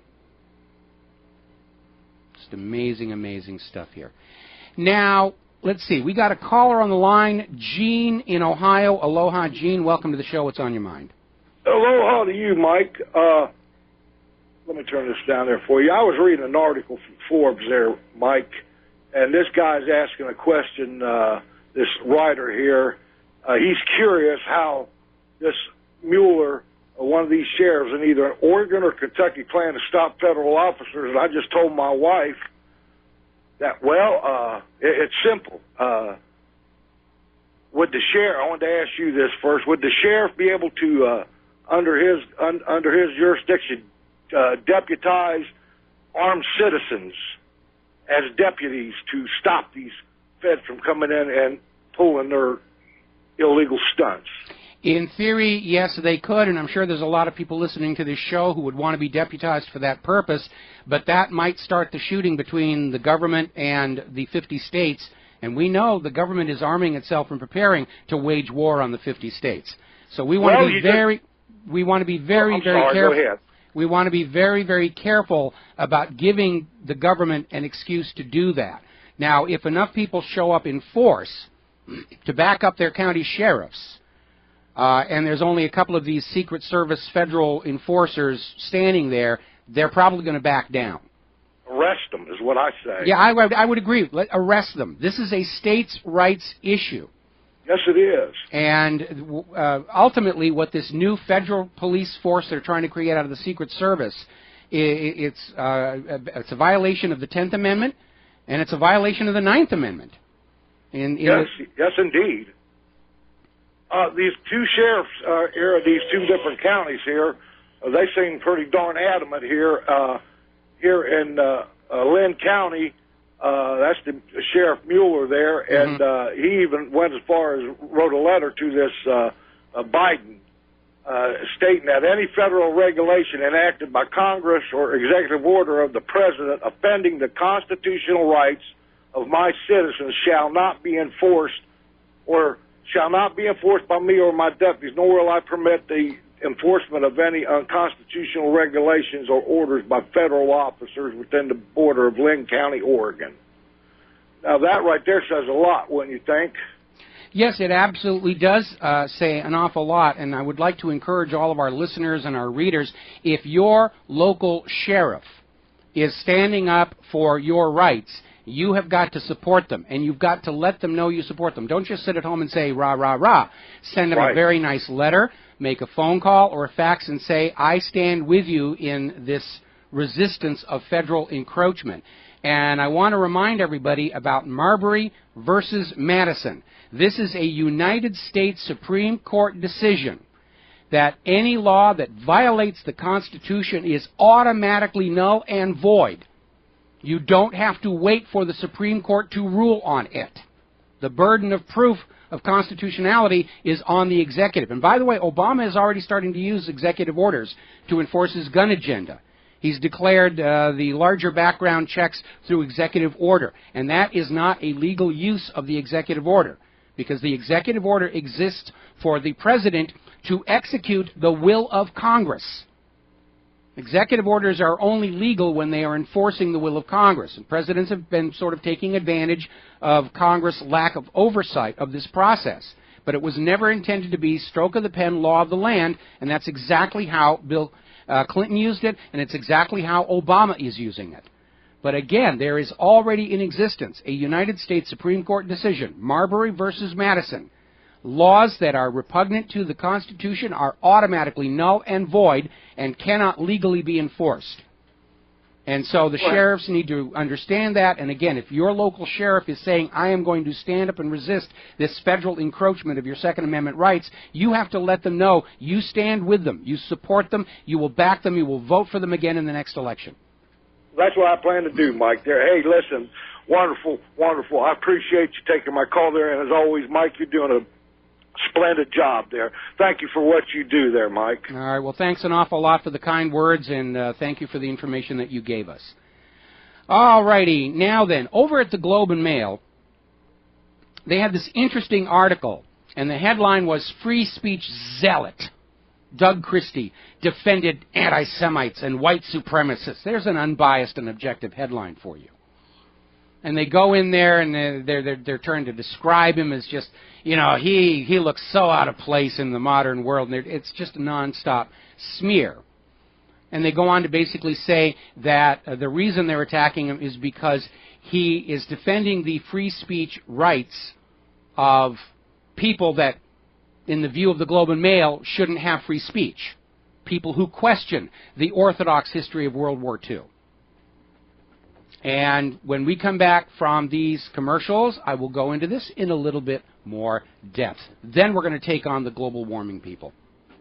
Back to the show. First of all, a correction. It's Joe Biden that says, get a shotgun, you don't need an assault rifle, not Dick Cheney. I'm having trouble keeping these people all sorted out here, but thanks to a very careful listener who corrected me on that one. Now, we're talking about this article out of the Globe and Mail that is just this screed and not at all concealed smear job on Doug Christie. And the article engages in personal attacks on his appearance, and basically go on to the meat of the article, which is they consider him a bad person because he is working against laws that restrict freedom of speech. And they justify it by saying, you know, it's the expression of views most Canadians consider reprehensible. Now then, little clarification on the right of freedom of speech. It's easy to support freedom of speech when the speaker is saying something you agree with. The true test of your commitment to the principle of freedom of speech comes when the speaker is saying something you find astounding in its idiocy or offensiveness. The right to speak freely must apply to everyone and every topic, or it is not a right, but a privilege bestowed on a particularly obedient slave by a tyrannical master. And what the Globe and Mail is out here is saying that freedom of speech should only be allowed to people who are saying things we agree with. That's not freedom of speech. That's not freedom of speech at all. We've got a caller on the line, Scott in Wisconsin. Aloha, Scott. Welcome to the show. What's on your mind? Yahoo, Brother Michael Rivera. How you doing today there, soldier? I salute ya. I salute you right back. Hey, you know, Mike, I remember, there you go, but I remember talking to you a few years back about a situation where, you know, we were talking, dressing things with the Middle East and all that, but how you have woke up in these last few years about the central banking Ponzi scheme and to defend the Second Amendment and to defend the Constitution is so blessed, brother, to hear you, and you keep it up on that, because these are things that people got to break down that barrier of monetary bias. Mm-hmm. And what I mean by that, you probably know, is it can't happen here. They live in denial until they're a dead duck walking out the street getting hit by a vehicle.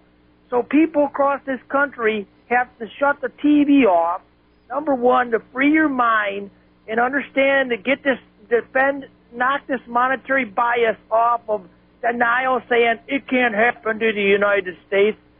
So I just wanted to give you a little encouragement there, so you keep up on those fronts. I know sometimes people get on you and say, Mike, you're repeating, but people forget.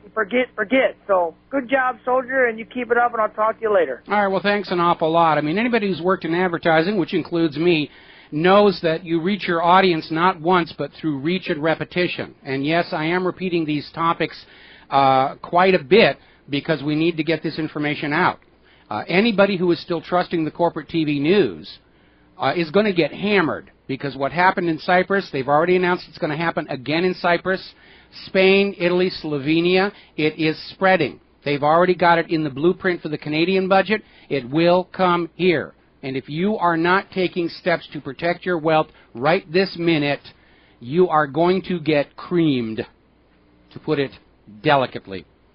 Alrighty, now, I want to talk about the Carbonazis, because they're already coming back from this hard winter. And some of the stuff they're trying to put out there is pretty lame. In fact, some of it I thought, this being April 1st, I thought these articles were April Fool's jokes. And when I got down to the bottom, I said, there's nothing here saying, ha, ha, ha, ha, we were having a joke. They're really out here. Anyway, this has been our coldest March for the last 51 years, and it isn't over yet, especially over there in Europe. The jet stream is still stuck down over North Africa. And they're saying the wintry weather is possibly going to continue for the entire month of April. We had a white Easter.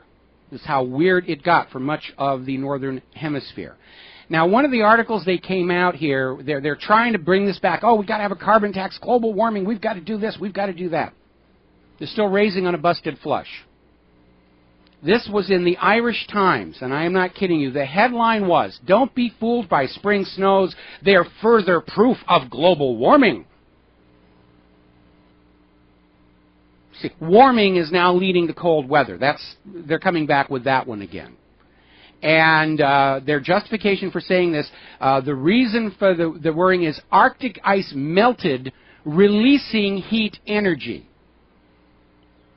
Well, ice melts by absorbing heat energy.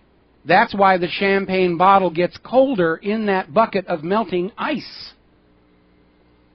And these experts who are out there with this, global warming is why we have snow are the same ones who back in 2000 were saying snow was a thing of the past. And Al Gore repeated it in 2009. So either the Irish Times is staffed by scientifically illiterate morons, or they're hoping all of their readers are scientifically illiterate morons. Because it's absolute absurd nonsense that they're saying. This warming leads to colder weather. And here's another good one. Got to take a break for commercials. When I come back, BBC had, and they blocked comments, and I'm not surprised. We'll be right back.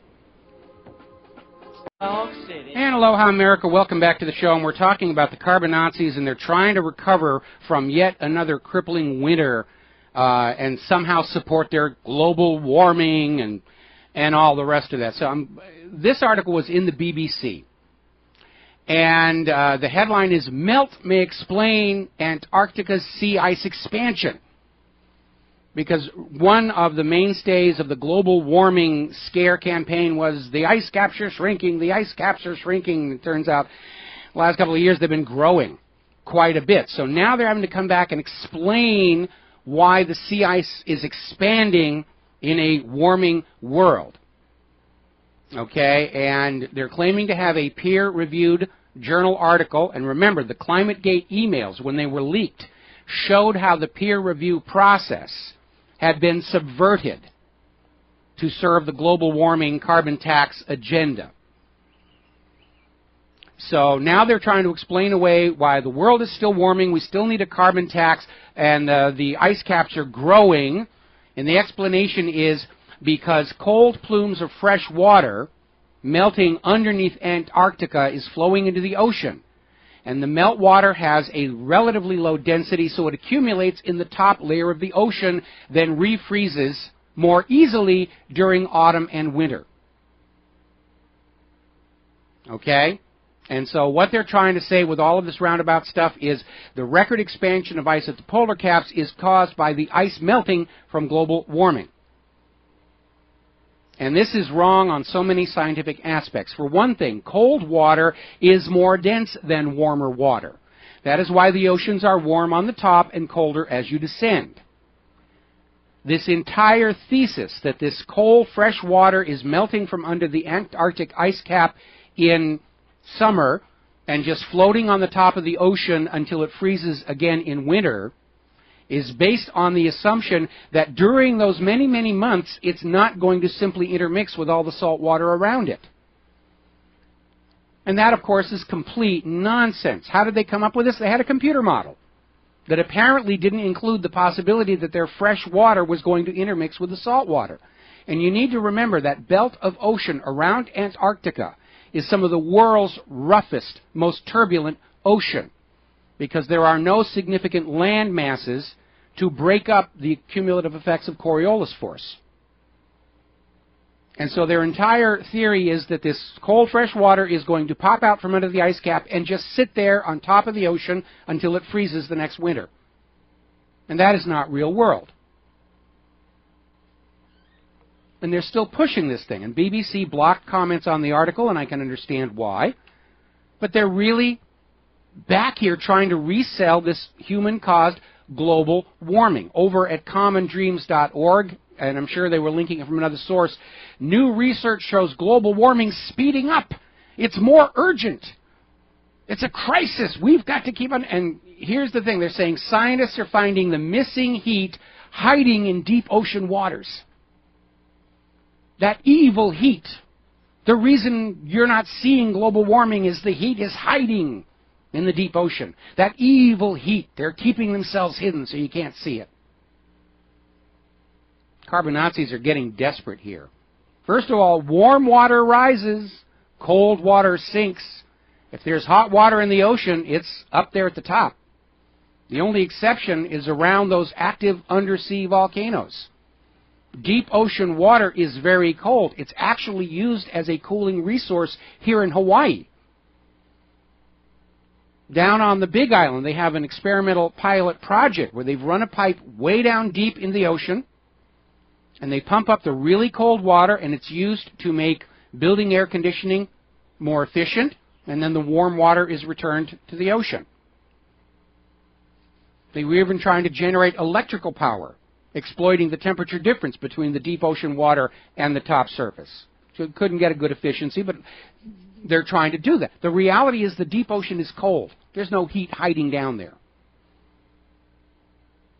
And by the way, for all these people screaming about the warming ocean, the cooling ocean, and the rest of it, I have a question for all of them. How many active undersea volcanoes and thermal vents are there on the floors of the world's oceans?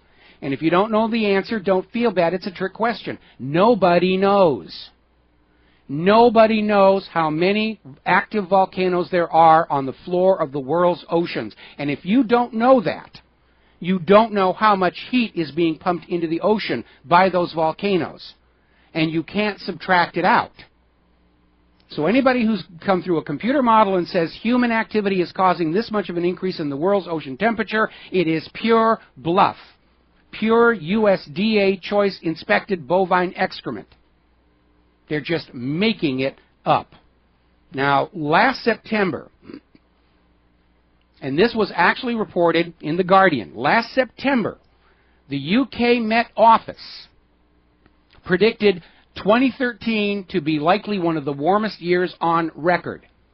Today you can find the headline, the article itself has been Orwellized. Now, over at The Australian, they have this interesting article saying the 20-year hiatus in rising temperatures has climate scientists puzzled. We can't find where the world is getting warmer. It's been 20 years. Can't figure it out here. We can't be wrong about global warming. We just can't. If we're wrong about global warming, we have to give back all of Al Gore's funding. Now, over at The Economist, they're being a little bit more honest. They're still hemming and hawing and hedging, and The Economist is saying, you know, there does seem to be a mismatch between greenhouse gases and the not rising temperatures, because carbon dioxide in the atmosphere has gone up as the temperature goes down. This is a direct quote from the article. Global warming predictions haven't panned out as predicted in the past decade. But the why is a bit fuzzy, which I guess means over at The Economist they're not quite as smart as whatreallyhappened.com here.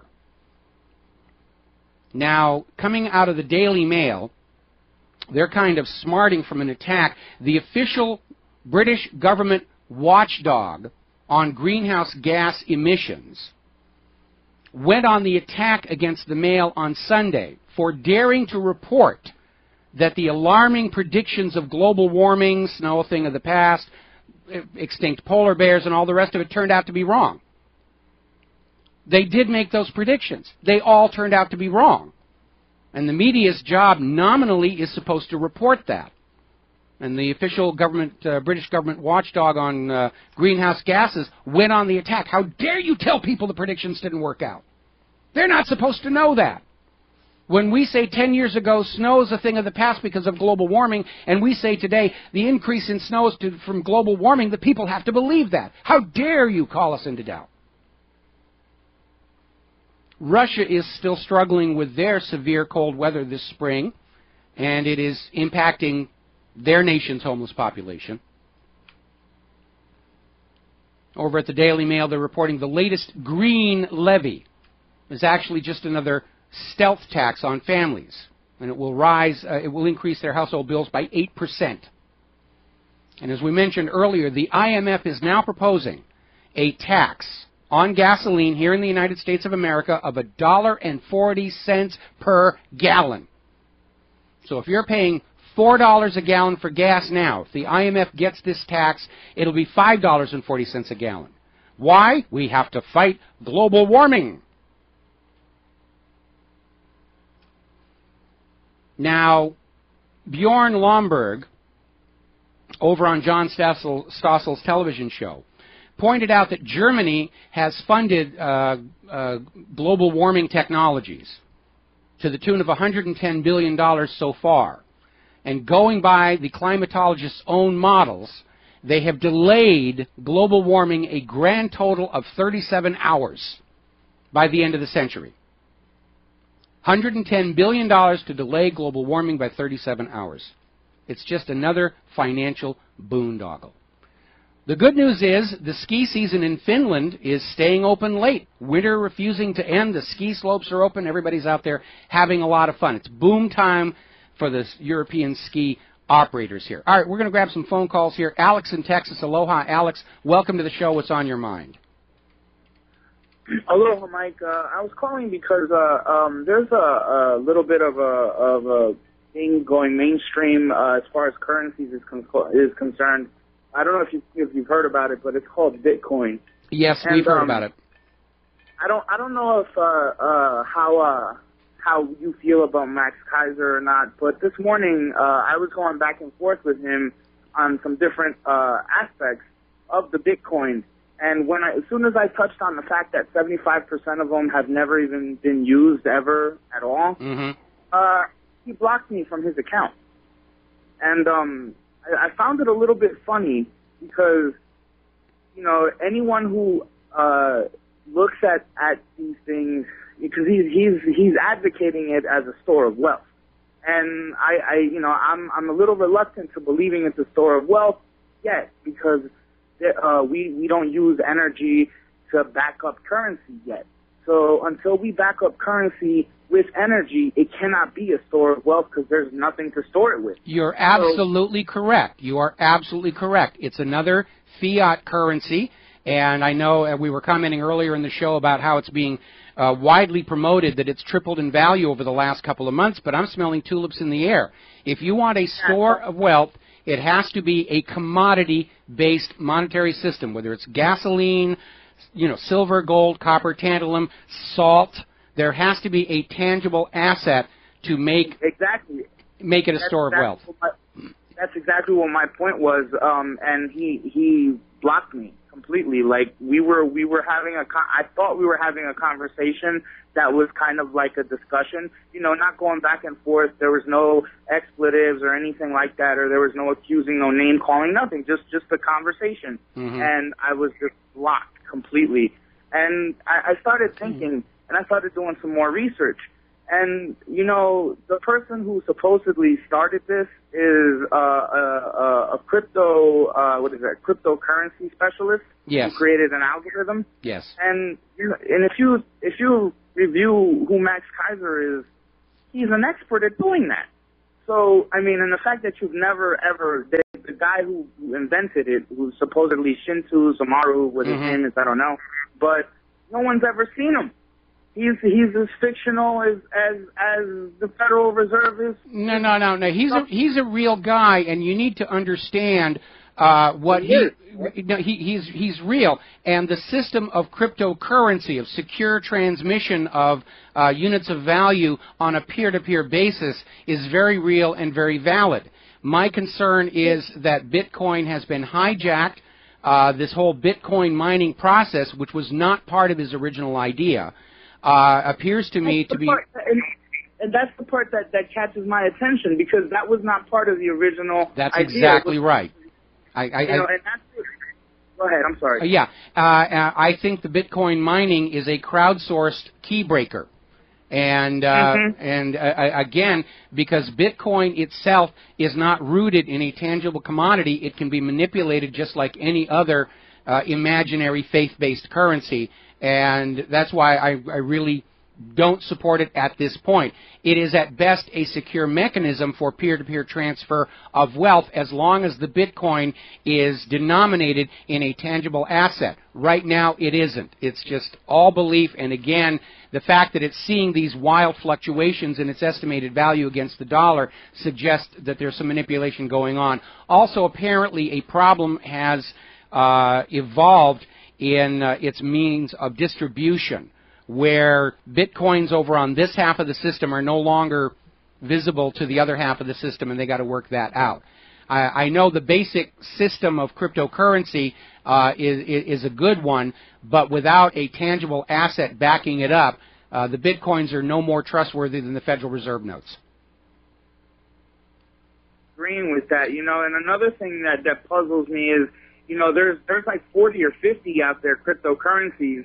And there's one that's kind of popular. It's called Litecoin. Mm-hmm. And Bitcoin says that Litecoin is a Ponzi scheme, but they work exactly the same, which makes it, to me, makes it seem like the pot's calling the kettle black. And it's just, there's a lot of ifs up in the air right now. And until the currency it gets backed up with energy, which I think will be the next actual valuable commodity that's going to back things up now, like the oil backed the dollar. I agree. But I definitely think energy is the way to go. Thank you very much, Mike. I appreciate you letting me tell people this, that, you know, perhaps they might want to have a couple of things to look into before they start betting a farm on Bitcoin. Yeah, I would definitely agree on that. Absent a tangible asset as a backing, it's no more trustworthy than the Federal Reserve note. We're going to grab Steve in Florida. Steve, thank you for waiting. What's on your mind? Howdy, Mike. I just wanted to call attention. I don't know if you saw it or not, but this comes from realnews.com. Yesterday they had an article. It was very interesting. I believe it's Michael Ratner, but the title of the article is, or the video was, Shutting Down Critique of Israel on Campus. Mm-hmm. Okay, and that was up for maybe 30 minutes, and it started to go viral because the guy was merely talking about people were organizing a couple different campuses, Free Palestine. Okay, then the university's got a bunch of threats saying that they would revoke any kind of funding to the university if they didn't stop it. So apparently it's okay to bash Palestine or whatever, but, you know, he goes into it on this, and it's still up on Reality News on YouTube. Okay. But anyway, if you try to, this is the thing now, this is about censorship, like the other guy was talking about. Now, if you try to post a comment on this, Mike, what happened it doesn't happen on this at all. This website. If you try to post a comment, it's comments for this video are... Got to wrap it up. We're almost to the commercial. Comments for this video are all closed, so nobody could comment on it. I'm not surprised at all. I'm not surprised at all. Yeah, and again, I got to let you go here because we're coming up on a commercial break here. Freedom of speech is easy when the speaker is saying something you agree with. Your true test of your commitment to the principle of freedom of speech is when the speaker is saying something you absolutely object to. And that's the acid test of whether or not you truly support that principle. We'll be right back after these commercials. Aloha, America. Welcome back to the show. Going to grab one more phone call. Lee in Canada. Aloha, Lee. What's on your mind? Lee dropped. Lee dropped. All right, fine. A little while ago, we were talking about LED lights and how desirable they are compared to the compact fluorescents. Compact fluorescents, of course, were sort of legislated into being with this bill regarding high-efficiency lighting went through Congress. Turned out it had been written by General Electric in order to exclude the old Edison-style tungsten light bulbs, to say those would have to be banned, but the compact fluorescents, which just conveniently are being sold by General Electric, would meet the requirements for efficient lighting. General Electric then shut down its Edison-style bulb factory in the U.S. and opened a compact fluorescent factory in China. It turns out the compact fluorescents have some issues. They contain mercury vapor, If you break it, it's toxic. It also has a radioisotope, and there have been, unfortunately, a track record of these units burning out, using far more electricity than they're supposed to, becoming hot enough to ignite fires, and they simply do not last as long as they were originally claimed to. And so we were talking about LED lights, which do seem to be the wave of the future, and talking about the Philips LED bulbs, which we bought a couple of them of 6 months ago, and so far no grief. Of course, 6 months is hardly definitive because they're supposed to last for 25 years. And we were talking about this American-made product called the Cree LED light. They finally showed up in our local Home Depot in the 40 and 60 watt sizes, and we bought one of them to put in a light fixture that gets a lot of heavy use in this household. And again, so far so good, and we're going to keep reporting about it. I looked all over the packaging and the bulb, and I didn't see made in China. I didn't see Heco in Mexico. As near as I can tell, and if somebody from Cree is listening to this, please confirm this, this is a product made in America. And so, again, this looks like definitely the wave of the future. A lot of news coverage about this man who rammed his car into a California Walmart, got out of the car and started beating up people. And the official news story is there's no immediate word about what motivated the suspect. I want to know what prescription antidepressants he may have been on. Now, the hacktivist collective Anonymous has apparently, reportedly, hacked into Israel's Mossad and retrieved the emails and identities of some 30,000 Mossad agents. Now, the Mossad has tiers of agents, and the actual Mossad are very small, and underneath they have a bunch of lower-tier people. But apparently this information got out, it's been made public, and Israel's out there screaming that they're going to exact revenge against anybody who dares make this list public. But it's out there in a bunch of anonymous download sites, so if you're really concerned that somebody on your mailing list is actually working for Israel, go ahead and get the list here. Been another internet cable cut. This one affected Pakistan by 60%. A lot of cables getting cut again. Harbinger of things to come. I hear the music. It is time to get out of here. We'll be back tomorrow, Tuesday, on the Republic Broadcasting Network. Until then, stay safe, stay informed, make good choices, protect your wealth and your family. Be prepared. Things are just going to get more and more crazy from here on out. Please support Republic Broadcasting. Don't forget to visit their online store. Really good shortwave radios in there that you can hear the English broadcast from North Korea. Find out what's really going on over there. Talk to you tomorrow. Aloha, America.